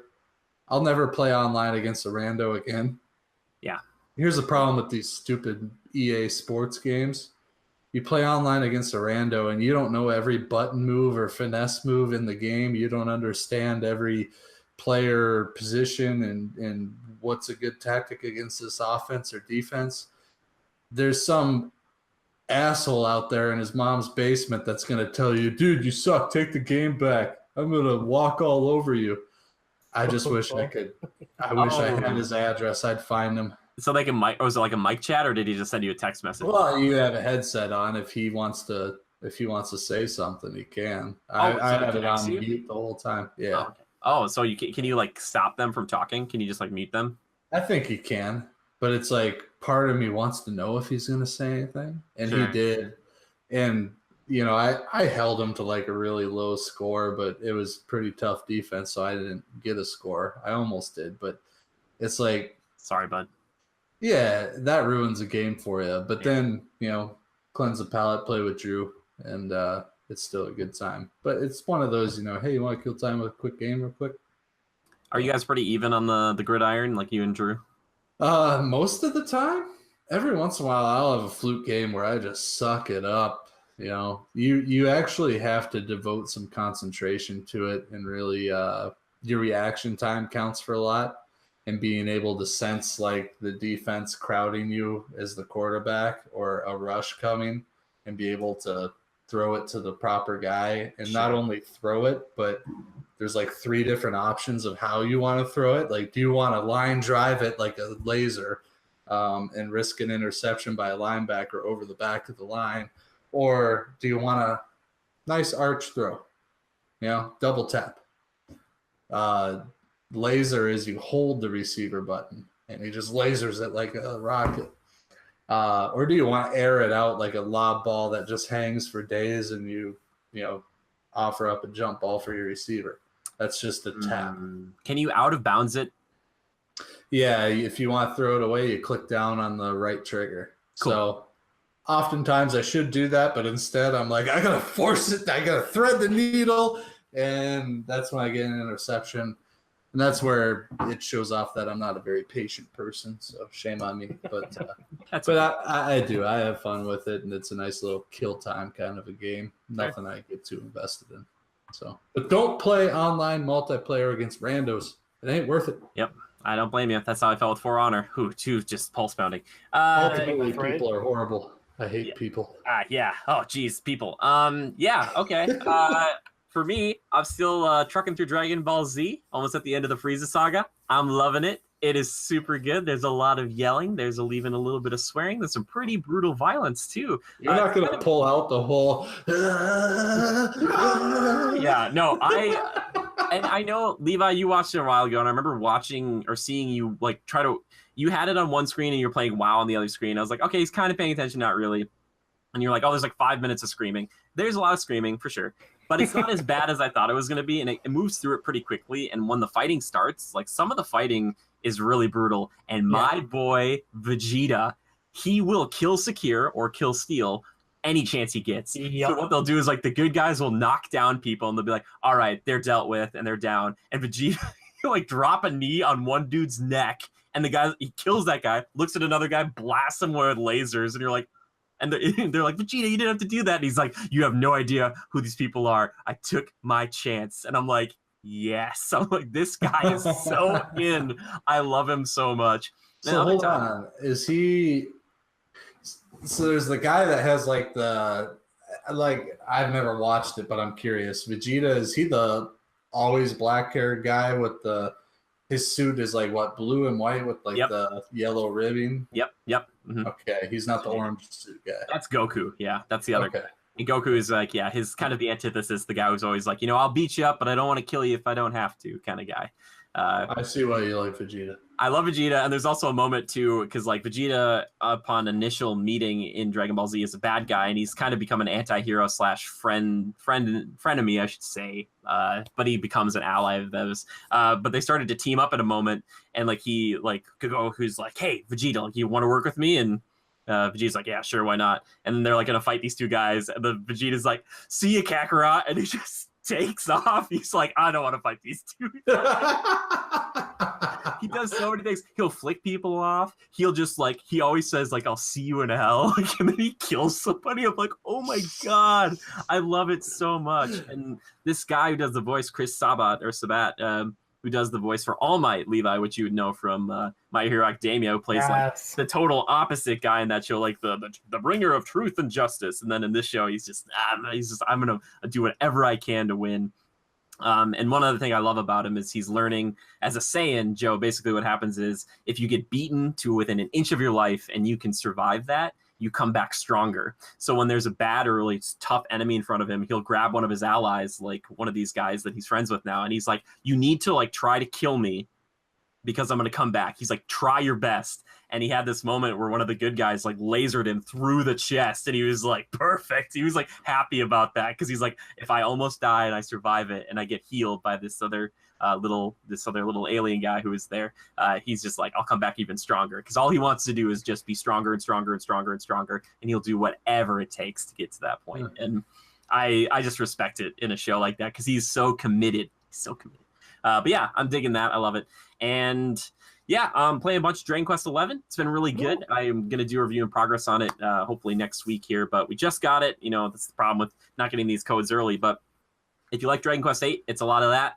It's just like a newer, prettier version of that turnstile-based combat. There are 2 different battle modes. There's like a kind of, you can free run around, and then there's more of like a classic, just people standing, and there isn't any movement. The movement doesn't seem to matter. Just seems to be like something you can do where it's just like, oh, you decided to fight, you can just position your person somewhere else. Positioning doesn't seem to matter. I guess it's just to give you like a little more something to do, but much more exploration in this game. There is a jump button, which is great for this franchise. They should have had it a while ago, but that's okay. They got there. But just a fun, cozy world, classic JRPG goodness, light versus darkness, nothing insane. But I will say the story is unfolding in a way I did not expect, much more complex than I originally anticipated. And I love it. And it is making me feel emotional. They did something in this game where I was like, and I was appalled, and now I really want to kill all the bad guys even more than I did before. I'm like, I'm gonna dance on your graves. Like I was like, I'm gonna kill all of you. But it's a fun game. And Spider-Man coming out on Friday. Oh, so by the time you guys are watching this, I'm probably playing Spider-Man. Thank goodness. Oh gosh. Hey, is anybody excited for Battlefield 5 to come out? Battlefield 3. So it got pushed back to what, November, Joe? Yeah, but what about the beta? The beta. You gonna download it Thursday tomorrow? I will play if we can play the beta together. If there's that chance for us to play it, I will definitely hop in and try it out. I talked to Drew too, and we're gonna do it. We're gonna download. Can you pre-download it right now? Probably. I'm gonna look before I go to bed, but talking to Haley, she really wants to play, and so yeah. I'll check it out too. Obviously, let's all check it out. Let's do it. Yeah, I'll probably be picking it up. Period. But she's playing Battlefield 1 right now, for crying out loud. Sure. Last thing I want to mention, and I know we usually just try to keep it to games and TV and video games, TV, and movies, but I did go and see this little band some people may have heard of called Metallica last night. I just want to touch on it briefly. I was kind of up in the nosebleeds, and it was youngest person there. No, youngest person there was 6. They called it out in the crowd. And they're like, "Oh, who's this? Like, how old is this one?" They're like 6, and there was like, "You brought your 6-year-old to this?" Anyway, not the rowdiest crowd. Obviously, they have a range from like 6 to 60 or 6 to 70. But up in the nosebleeds, very expensive. But at the same time, I'm happy I did it. They came out, and after Jim Brewer, they had this comedian who's kind of on tour with them, kind of opening the show. It was a long time. Their show supposedly started at 7:30. Jim Brewer came out at 7, and they came on at like 8:40. So you get it was like he kind of was here and he'd leave, and there's other things happening. But they came, they played for like 2.5, 3 hours, almost straight, and it was very good. They sounded very good. I would say they were on par for me as far as my favorite band, I think, is Korn, and they were almost as good sounding as Korn. And the problem that they have is that, like, I look at a band like Slipknot, and Corey Taylor, their lead singer, he's been doing that for a while, and he yells a lot, and it's hard to hear the vocals. Same thing happened with Metallica. James has been at this for a long time, so you couldn't always hear everything he was singing because it was so loud, and it sometimes just doesn't work that way. However, technical showcase. They brought like these 40 cubes, 4x4x4 cubes or whatever, coming out of the ceiling or like right above them. So they have like 5 and 4.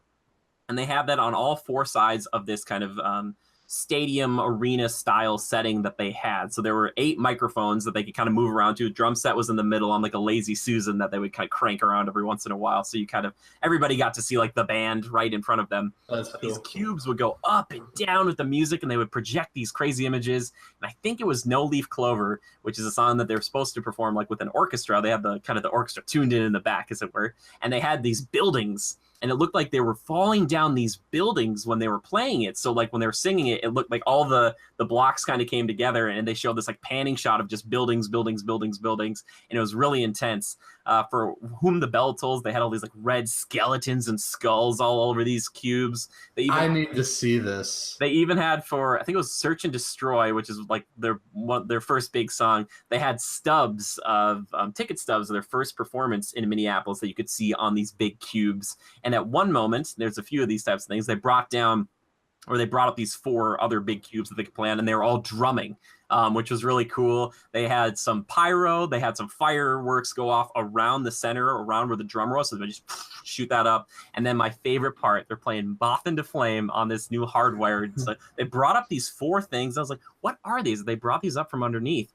And then as they start singing, they start moving. And it's drones, and they have a bunch of drones that look like fireflies going around them like this. And it was so cool. It was like, I don't even know what I'm watching here. It was like a Disney thing. I was like, yeah, this is insane. They're doing all of this, and the drones, then they would kind of go, and they go 2 by 2 back down, and then they'd bring up different drones that would come out and start circling around them too. It was like, what? Like this That's crazy. Was quite They can program the drones to do that. So yeah, I thought my superintendent that I'm working with on a project, he actually went to see them over Labor Day weekend, like Sunday, I think down in Madison is where they were. Yeah. And he told me on Tuesday morning, he's like, Yeah, like they had drones come out of the stage and do like a cool show while they were playing. I'm like, you bullshitting me, man?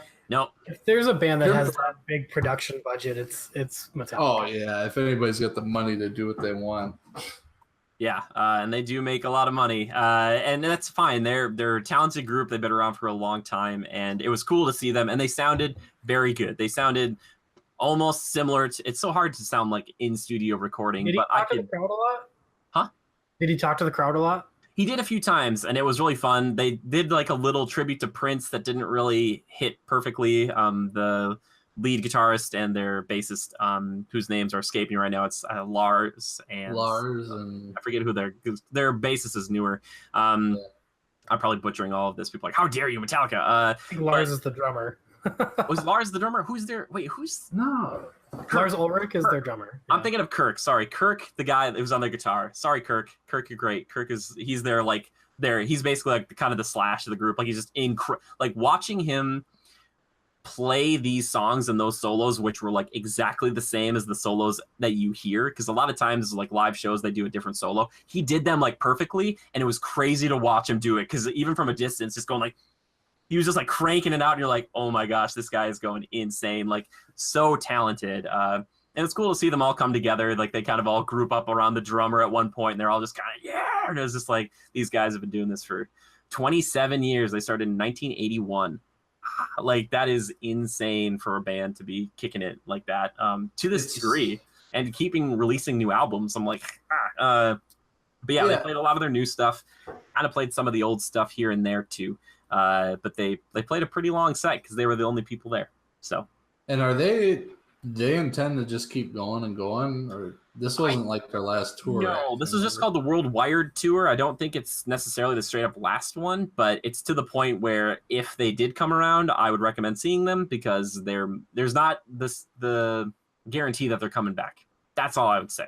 I'm not saying they're really old, but they're getting to that point where it's like, yeah, they don't necessarily need to do this anymore. I saw like a video clip of Enter Sandman, and it looked like they were a little bored.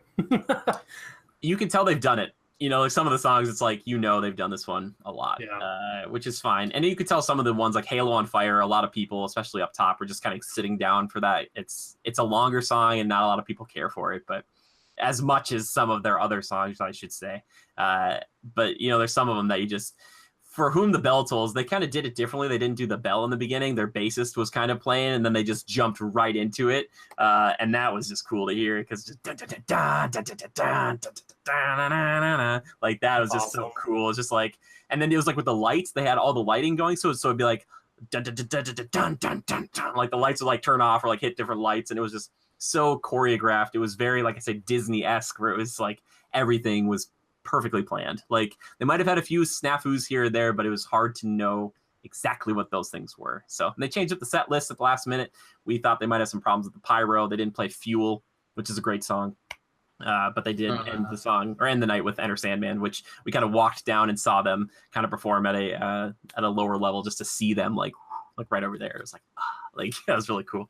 So yeah, pretty packed house over at the old Target Center. I thought it was gonna be at US Bank Stadium, but it was at Target Center, which I guess is better because the acoustics there much better. US Bank Stadium is our new football field, not necessarily built for concerts necessarily, but that's okay. I was like, okay, cool. I haven't been to the Target Center since it's Trans-Siberian Orchestra, I think was last Dave time. Mustaine, who was a member at one point, he formed Megadeth.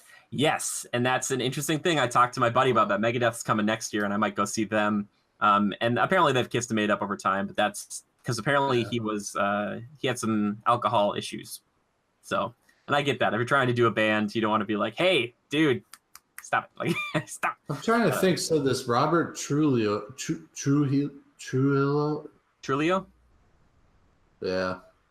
He's been their bass guitarist since 2003. Yep, for 15 years. Yep. He was... So, God, I forget. Who did he replace?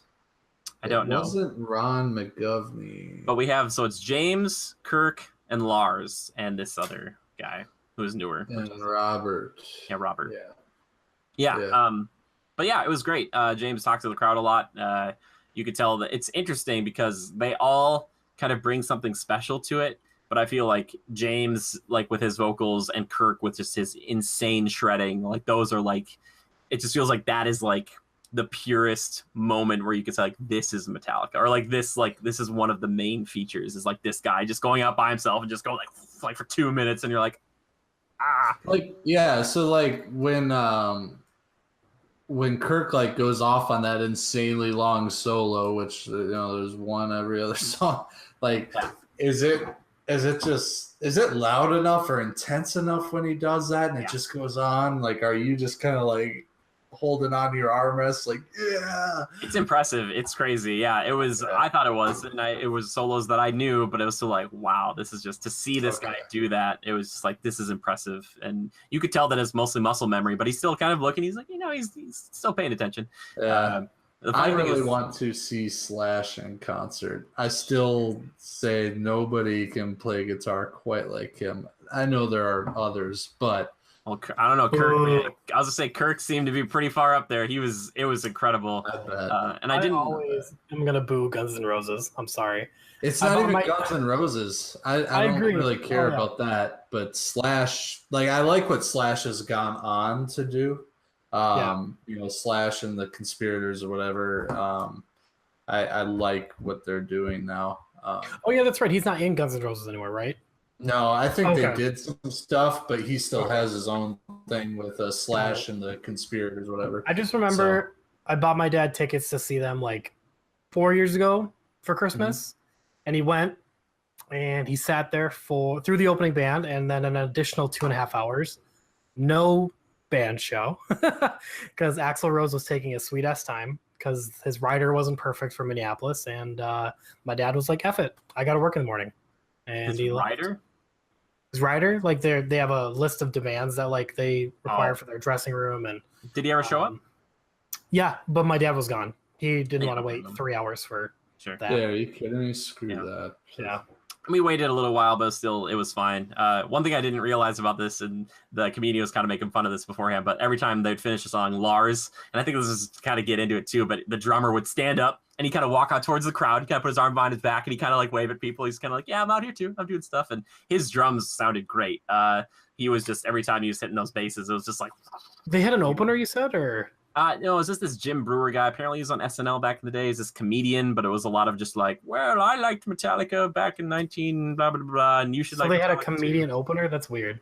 Kind of. He's like a friend of the band, and it was kind of one of those things where he was trying to like get people all amped about like if it was your first time seeing Metallica, what a big deal it was, and it felt kind of almost like a parody onto itself because he was making jokes about all of them. So he was being like, yeah, here's my impression of James. I was like, yeah. Ooh, like that. It was a lot of that. It was like, okay, but if I'm seeing them for the first time and I hear James do that, it's kind of like, oh, should I laugh at this? Like, you know what I mean? It's like, don't do that after the show. Like, don't do this now. But there was a funny moment too where they were behind the scenes and he was talking to Lars, the drummer, and Lars was like, how do we prove that this is live right now? Because they did like a little camera thing. And Lars asked the comedian, this Jim Brewer guy, he's like, what city are we in? And Jim Brewer looks dead serious and says, Minnesota. And Lars was like, I'm pretty sure that's the state. And like people were just losing it. Like the whole crowd was just laughing because they're like, oh God, like, at least it was him and it wasn't the band who was like, thank you, Minneapolis. But the Metallica family, I guess that's a big thing. But yeah, they were great. They were very, very good. They're right up there with like Korn for me. But Korn, some odd reason, I think Korn's vocals lend themselves a little bit better to big rock concerts like that. But still, the show that they put on, Metallica's technical marvel, I think that's what Slipknot wanted to have. It was insane. The budget for this show, I can't understate it. There was so much stuff going on. I didn't think anything was going to happen, but they had all these cubes and all this fire and all this stuff. I was like, whoa, it was pretty intense. So I'd recommend it if you get the chance. But it's one of those things you do once every couple of times they come through, Like I said, they won't be coming around maybe too many more times, but if they do, even a nosebleed seat, depending on your stadium, would be pretty good. Yeah. Also, it helps if you're not sitting next to someone who decides to sing out the song and not sing it, and also be like a half a step after all the words. It's like, what? She was like yelling at her boyfriend or whatever. I don't know. This Really? You had that going on? We had that go. We had someone who's just doing blood curdling screams once in a while when it got quiet, just to be like, look at me. It was like, it was so like. If you're gonna sing along, at least do it when you're like down on the floor, where everybody's kind of that way. It doesn't go noticed. Other people were doing it too, and this lady, she was like yelling at this guy that she was with, and it was just like, why? And she was like punching a lot. And I thought she was gonna like punch him in the face, and he was a pretty big guy. I was like, this is domestic dispute in U.S. Bank Stadium. Yeah. Oh no, it was Target Center, so don't worry. It was Target Center. Yeah. Didn't you hear when I said the whole? Oh, sorry. That's okay. Don't worry about it. But yeah, it was a really good show. Yeah, I'm really hoping to see. I've talked. My sister wants me to go see Breaking Benjamins and Five Finger Death Punch, and I kind of have that bigger show mentality. It was nice to have a seat though, like to sit down, because of some of the smaller shows we've gone to, it's like, yep, you're standing for like 4 hours. Like no thanks. I will say this though, I saw a little moshing, but not too much. It's a pretty even keel, crowd on the floor, as it would be to expect for people where it's like 6 to 50 or 60 people, years old. So yeah. So okay, so we're on the topic of rock stars. We're dabbling in a bit of music today on this podcast. Little extra flair for the listeners. So we were talking a little bit. I mentioned Slash, right? From Guns N' Roses, guitarist. He just to give you an idea of the kind of money that these rock stars deal with or dabble in. This is interesting. I just stumbled upon it because I was looking at his band name. It's Slash, Miles Kennedy, and the Conspirators. But anywho, bad name. Yeah, it's a little odd. But anywho, he I think Miles Kennedy's pretty good. I like his vocals, but he just finalized a divorce with his wife. And it was a $6 million divorce settlement. $6.6 million.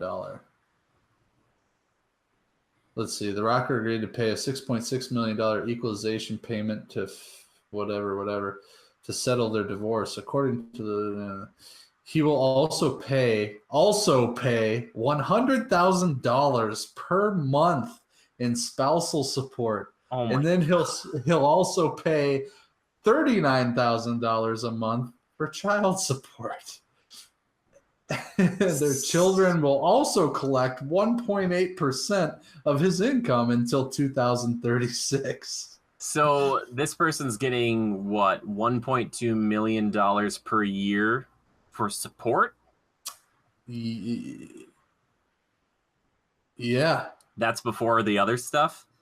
Well, she's also getting the 6.627 to start upfront. Okay, my question, I guess, at this point, maybe it's like to say, like, this is the lifestyle I have led, and I don't want to know anything different. What support do you need that's $1.2 million worth? What kind of taxes are you paying? Yeah, like the $6.5 million wasn't enough.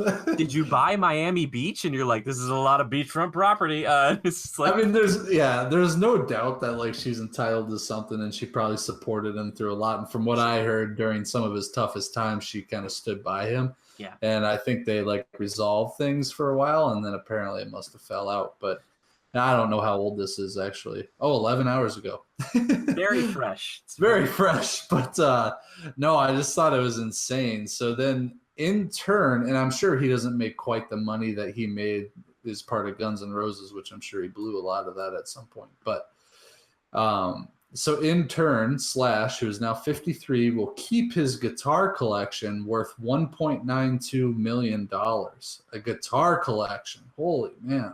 Oh, that reminds me. I forgot to say this too. At the end of every song, at least James would get a new guitar. Someone would bring out a new guitar to him and give him a new guitar. It was really crazy. I was like, there's like the guy was like, I was like every time was a brand new different guitar. I was like, oh my gosh, like that's crazy to me. I was like, oh, that's one of the things that I've always admired is the ability to play guitar well.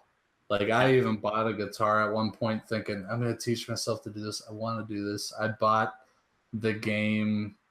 What was it called? It was Rocksmith. Yeah, Rocksmith. And Yeah. it was good. Don't get me wrong. Like you plug a real guitar in and you're doing it all, and you're kind of like, I'm learning it, man. You learn one song, and then it's hard to like grasp doing faster moves and doing more complicated riffs and whatnot.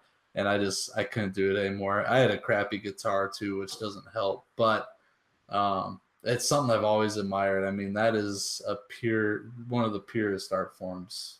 And to sing on top of that, how do you do it? Yeah, you play the simple part, the strum. Yeah, the strum. No, I was watching him because I was like, I always pretend like when I like to lip sync Metallica songs, and I always pretend like I'm playing guitar too. I'm like, is he playing like some of that harder stuff? He's not doing the solos, but he was doing some of that other stuff too, which I was like, are you just doing like a strumming thing? No, he was still like, it's like, wow. Yeah, man. Also, all wireless. I didn't realize that for a little while. I was like watching. I'm like, oh, there's no chords. Like completely cordless. I was like, yeah. How does that happen? I wonder how they can do that and do it so like cleanly and crisply. All that and the fact that like when they started in the early 1980s, like to now be able to walk anywhere you want and just like walk around a stage and just be like, and 8 different mics. You can sing to one and walk over here, sing to another. It's like, it's cool. That was a cool setup they had. But yeah, well, we're running a little bit long as we normally do, but let's just... Nothing wrong with that. It's the birthday episode, Jimmy. Birthday episode. Let's get into my favorite segment of the show, community feedback and questions. Sorry. I asked our dear Legionnaires, talking about Witcher here, I said, I want to know what video game properties they want to see get that TV treatment. Because we've talked about this in the past, either TV or movie, but I wanted to hear what people had to say.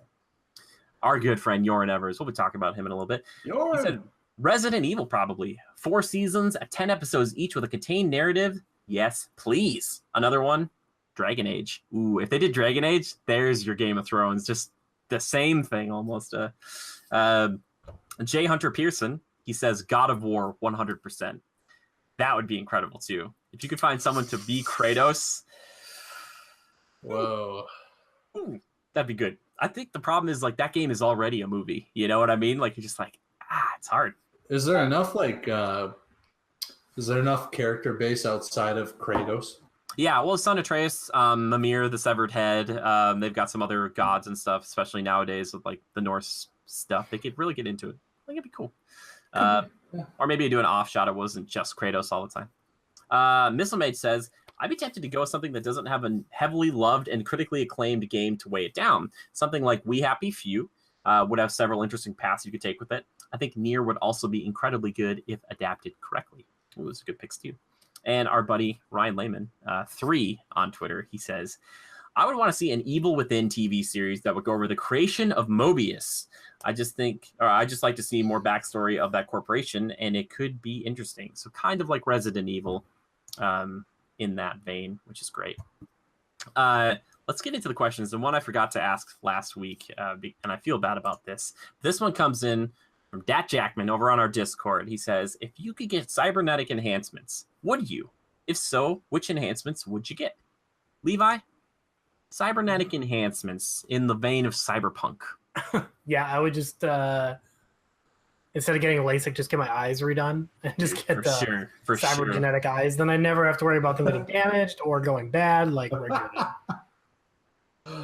Well, is that all you get? Is there anything else, or is that you'd be done there? No, I am beautiful. Just wait.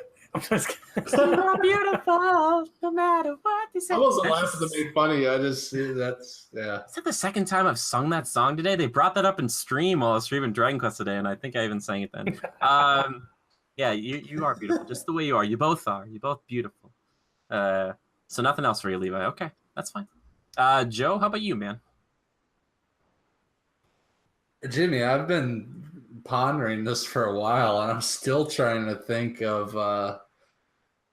I feel like you had me pigeonholed into something. I can't think of what it would be. I do, but I'm interested to see if you say what I think you might say. And I shouldn't have prefaced it at all, but I will tell you what I thought you were going to say if you do not say it. I haven't thought of anything yet, to be honest. I don't know what I would do. All right. I'll do my best Joe Lever impersonation. So, Jimmy, I get guns for arms. Wait a sec. I'm already packing some guns right here. No enhancements needed. I just thought you were gonna come in and be like, don't need them. I'm already peak physical condition. But I thought for sure you'd be like, yeah, I totally get my arms and they can turn into guns. Like I just be like, like. I feel like that's a Yoren Evers comic book. When a freak accident turns his arm into a cybernetic weapon. 6-shooter Joe. 6-shooter Joe. Gosh, I'm trying to think of something really good. I mean, what I want enhancements. I mean, yeah. I mean, there's all sorts of things. That's like an endless option. I think Cyberpunk does it well. I don't know that in today's day and age I care for like the palm thing, tie into a weapon and all that, whatever. Sure. Some abilities to like scan the eye and like processing stuff is pretty slick. I don't think I would want to do anything that like takes my humanity away to where I'm not like flesh and bone anymore. But like some Wolverine like metallic reinforcement would be kind of cool. Yeah, that'd be kind of cool. Yeah, so like just like Under Armour in a sense. Yeah, or like adaptive internal armor. That'd be cool. For your bones. Oh my god. Like nanites that go just to the part of your body that's about to get smashed. Like the new Iron Man armor. Like, yeah, I just fell from a building. I didn't break a damn thing. Yeah. You'd be so horrible on those construction sites to be like, oh yeah, there's a good old safety. What? Joe, no. Step off the edge of the building. Quick side note, my brother-in-law tonight at dinner recommended that at Disney for all their construction that they demand that their workers dress up as Disney characters. And what I told him about was like the hypothetical scenario is like one guy's talking to the foreman. He's like, hey man, how many days since we had an accident? The guy's like, 375. He's like, why do you ask? He's like, well, Goofy just fell off the ladder, man. He's not moving. Kids are all like, it'd be kind of cool. Okay, imagine that spectacle. Like you just create like a walkway around the construction site to show the Disney characters building Disney. Yeah, I think it'd be better if you just had your meet and greets nearby and they all just wore construction hats. So it's like Pluto's standing over here, so give him a construction hat. I think for me it would be eyes. I think Levi put it really well. It'd be kind of cool to do hearing too. My hearing's really good, but another thing I want to do is I would want to change out. I want the feeling and everything to say. I'm going to change out my taste buds and my tongue. So that way I can program it to have any food taste like anything. For example, if I wanted to have some sort of really healthy shake or salad or whatever, I make it taste like a cheeseburger. That would make me really healthy. And it would be a cybernetic enhancement in a sense, right? It's to trick my brain eating better things. I like that. That's interesting. I have to keep count or like watch my calories. This is, be like, oh, like Jimmy, you've lost like 70 pounds. I'd be like, I don't have to. I just eat celery now, man. Tastes great. Like it tastes like Oreos. I love them. Yeah. In later news, the world depletion of celery is ongoing. Yeah, exactly. I need more. Yeah, that'd be great. They're like, do you want an Oreo? I'm like, get that away from me. Yeah. Great question. Next one comes in. Hey, hold on. I'm just trying to picture what would my guys do if I tried to get them in a Disney costume and build a building. I feel bad enough that they have to do like any type of like in a stage show in a full costume to like dance around and stuff. I'm like, how are you? They even have like the moving mouths and eyes now too. Like that's got to be. I don't know if that's all computer. Middle of summer, 95 degrees, 98% humidity, down in the trenches, forming footings, pouring concrete. I'm pretty sure we'd have some deaths on our hands. Yeah, they wouldn't be working out there a lot. The union would be all over you. This one comes in from Missile Mage. She says, chat often talks about being excited for the release of Dreams game on PlayStation. If you could create your own game or movie scene within Dreams right now, what would you like to make? # Critical Podcast. So you can make any game or movie in Dreams, one scene. I'm making Helm's Deep. I know it's going to be hard, but I'm going to do it with a bunch of cute little characters. It's going to be great. What is Dreams? Is that like the Little Big Planet? It's like the spiritual successor, same group, I believe. I think. Media Molecule. Okay. I'd remake the Boromir death scene. We're just doing Lord of the Rings. Let's team up. Joe, you want to make some Lord of the Rings stuff? The Boromir death scene. They're like, yeah, have your character walk over and hold the head of someone who's dying. Game of the year, everybody. Game of the year. Arrow notches and everything. Yeah, my God. That'd be pretty good. Joe, you got anything? I don't fully understand it. Like, I'm able to make a game based on anything I want. Yeah. Mm-hmm. So, like, for you guys are picking like movie scenes, and Sure. you play a character within that scene, or I've joked about in the past making like a Deathstroke video game in dreams, where it's like, all right, I'm gonna do my best to make this like happen, like even though it wouldn't be the same, you know. Yeah,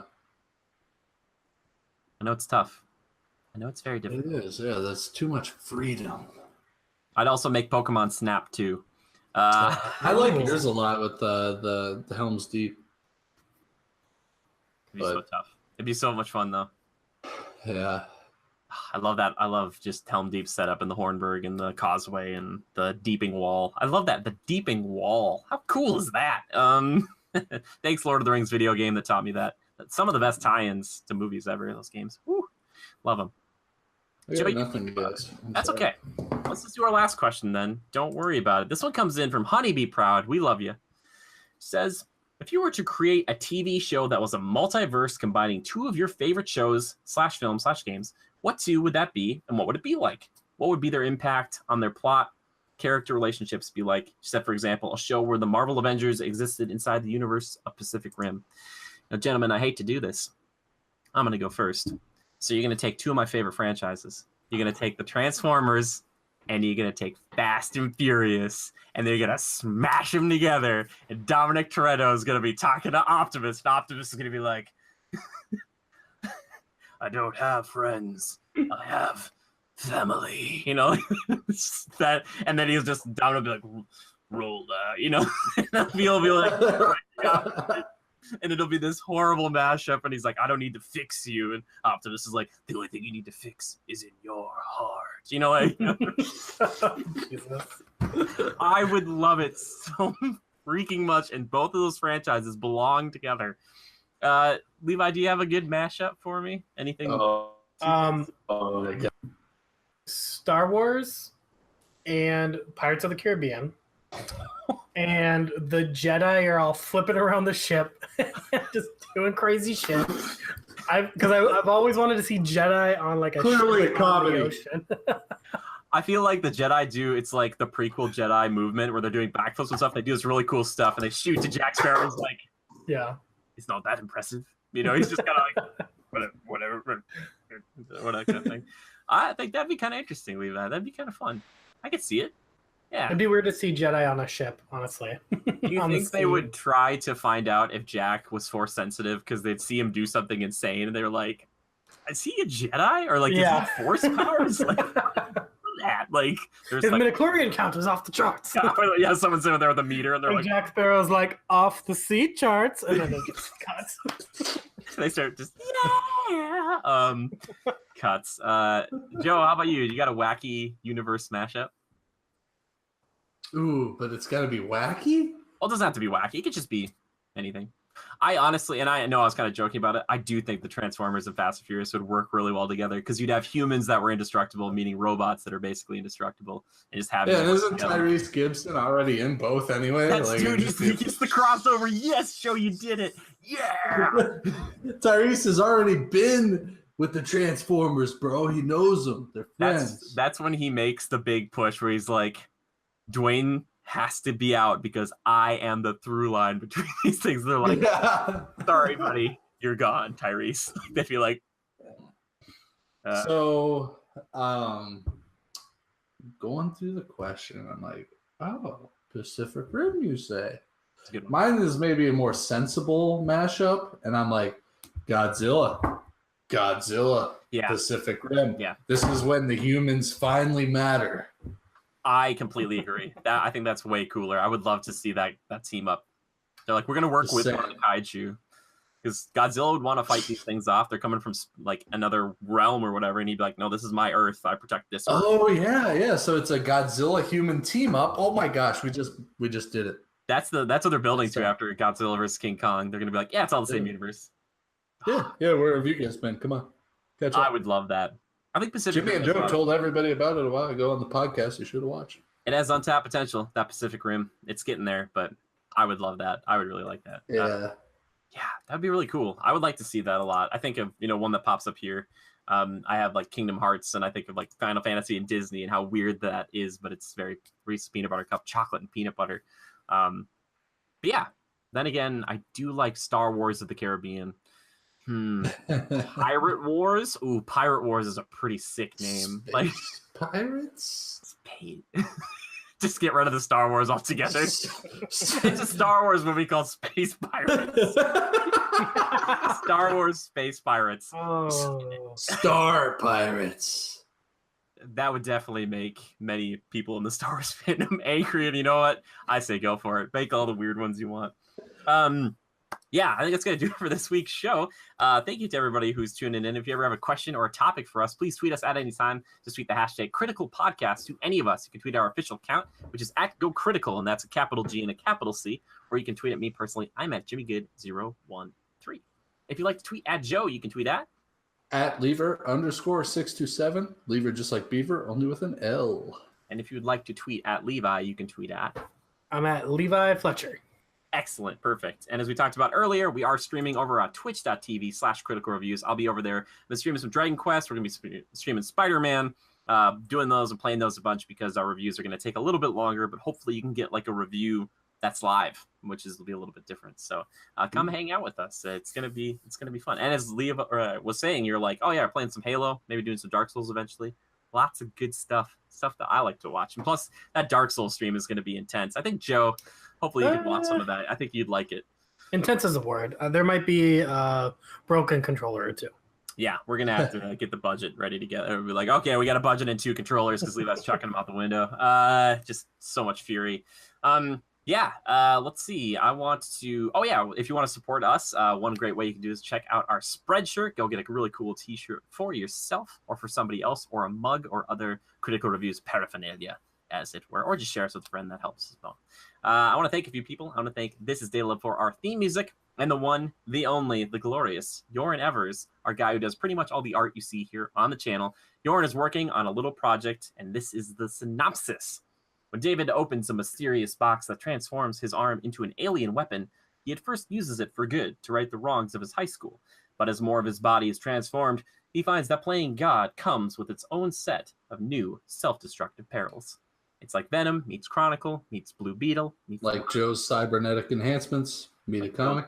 Like Joe the 6-shooter, or whatever you want to call him. JSS? I don't know. Anyway, I'm like trying to work it out in my mind how it would go.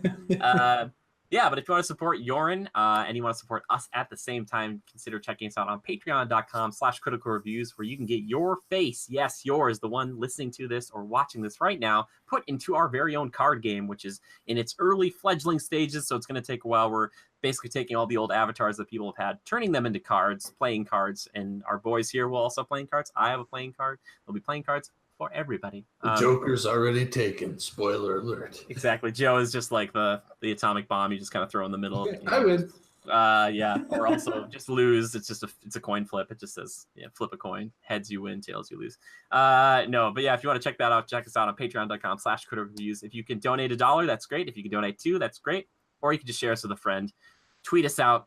Share us on Facebook, share us with a buddy, share a review, share a stream. All that stuff really helps us. And if you want to do me a solid for my birthday, just watch a video. Just watch one. Let me know what you think of it.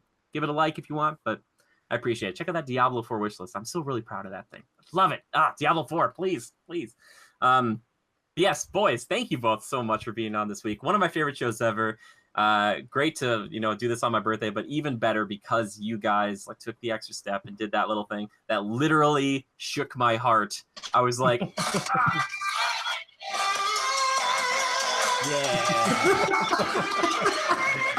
yeah. Had to. I was seriously not ready for it. My heart was like, This isn't how this is supposed to go. That's the thing is my life. Usually that's bad stuff, but this was a good thing. Like usually it's like a bad thing. Like before we were recording, like the internet was having problems. Like this isn't how it's supposed to go, but this wasn't how it's supposed to go. But it was even better because of it. So thank you, boys. I appreciate it so much. Anything else you guys want to say? Levi, any final words? Happy birthday, James. Oh, thank you. Joe, anything else you want to say? I already said happy birthday enough, so You have like a shrine. It's great. Oh, you know what? This was everybody's gonna be like, was it Joe's birthday? They skipped over the first part and the ending, and they're like, man, Joe was really living up his birthday there. He even put it in the background. That's so funny. Oh my gosh. Yeah. Don't worry, I will savor every last bite of your cake. I know Haley will too. Maybe I'll save you a piece in the freezer for when I see you at the wedding. That'd be cool. Yeah, that's what I was thinking. I was like, just put it in the fridge, man. It'll be fine. No, thanks to everybody for listening. This is a bit of a long one, huh, Jimmy? Yeah, it is a bit of a long one, but I like to think it's just more content for people. And if you ever have a problem with it, we have timestamps on our YouTube channel, so if you can kind of skip down and around there. If you're listening somewhere else, let us know if you're listening to this on one of your podcast outlets. If you're like, oh, Jimmy, I listened to it through iTunes or something, let us know. I'll try to figure out a way to get you that information if you want to kind of skip through it. So find the parts you're interested in. Jimmy, always thinking of the listener. I try my best. Which, yeah, if you didn't understand this, they're celebrating my birthday and there were balloons behind Joe and say happy birthday. And there was a cake and stuff. So if you're just like, you heard the music and you heard me going, that's what all that was. No, but what I want to leave people with is if you listen to this point and you didn't skip ahead and you listen to all the Witcher discussion, the Captain Marvel stuff, the Slash and the Metallica stuff. I mean, we covered all the bases tonight, basically. So if you listened and you're listening to this, start to finish, hats off to you. Holy man.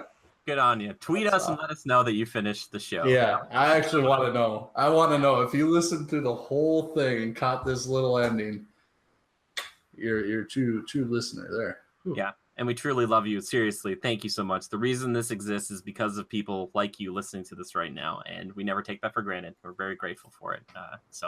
Thank you guys so much. Love and hugs to all of you. We'll see you next week, and just remember to adapt and overcome.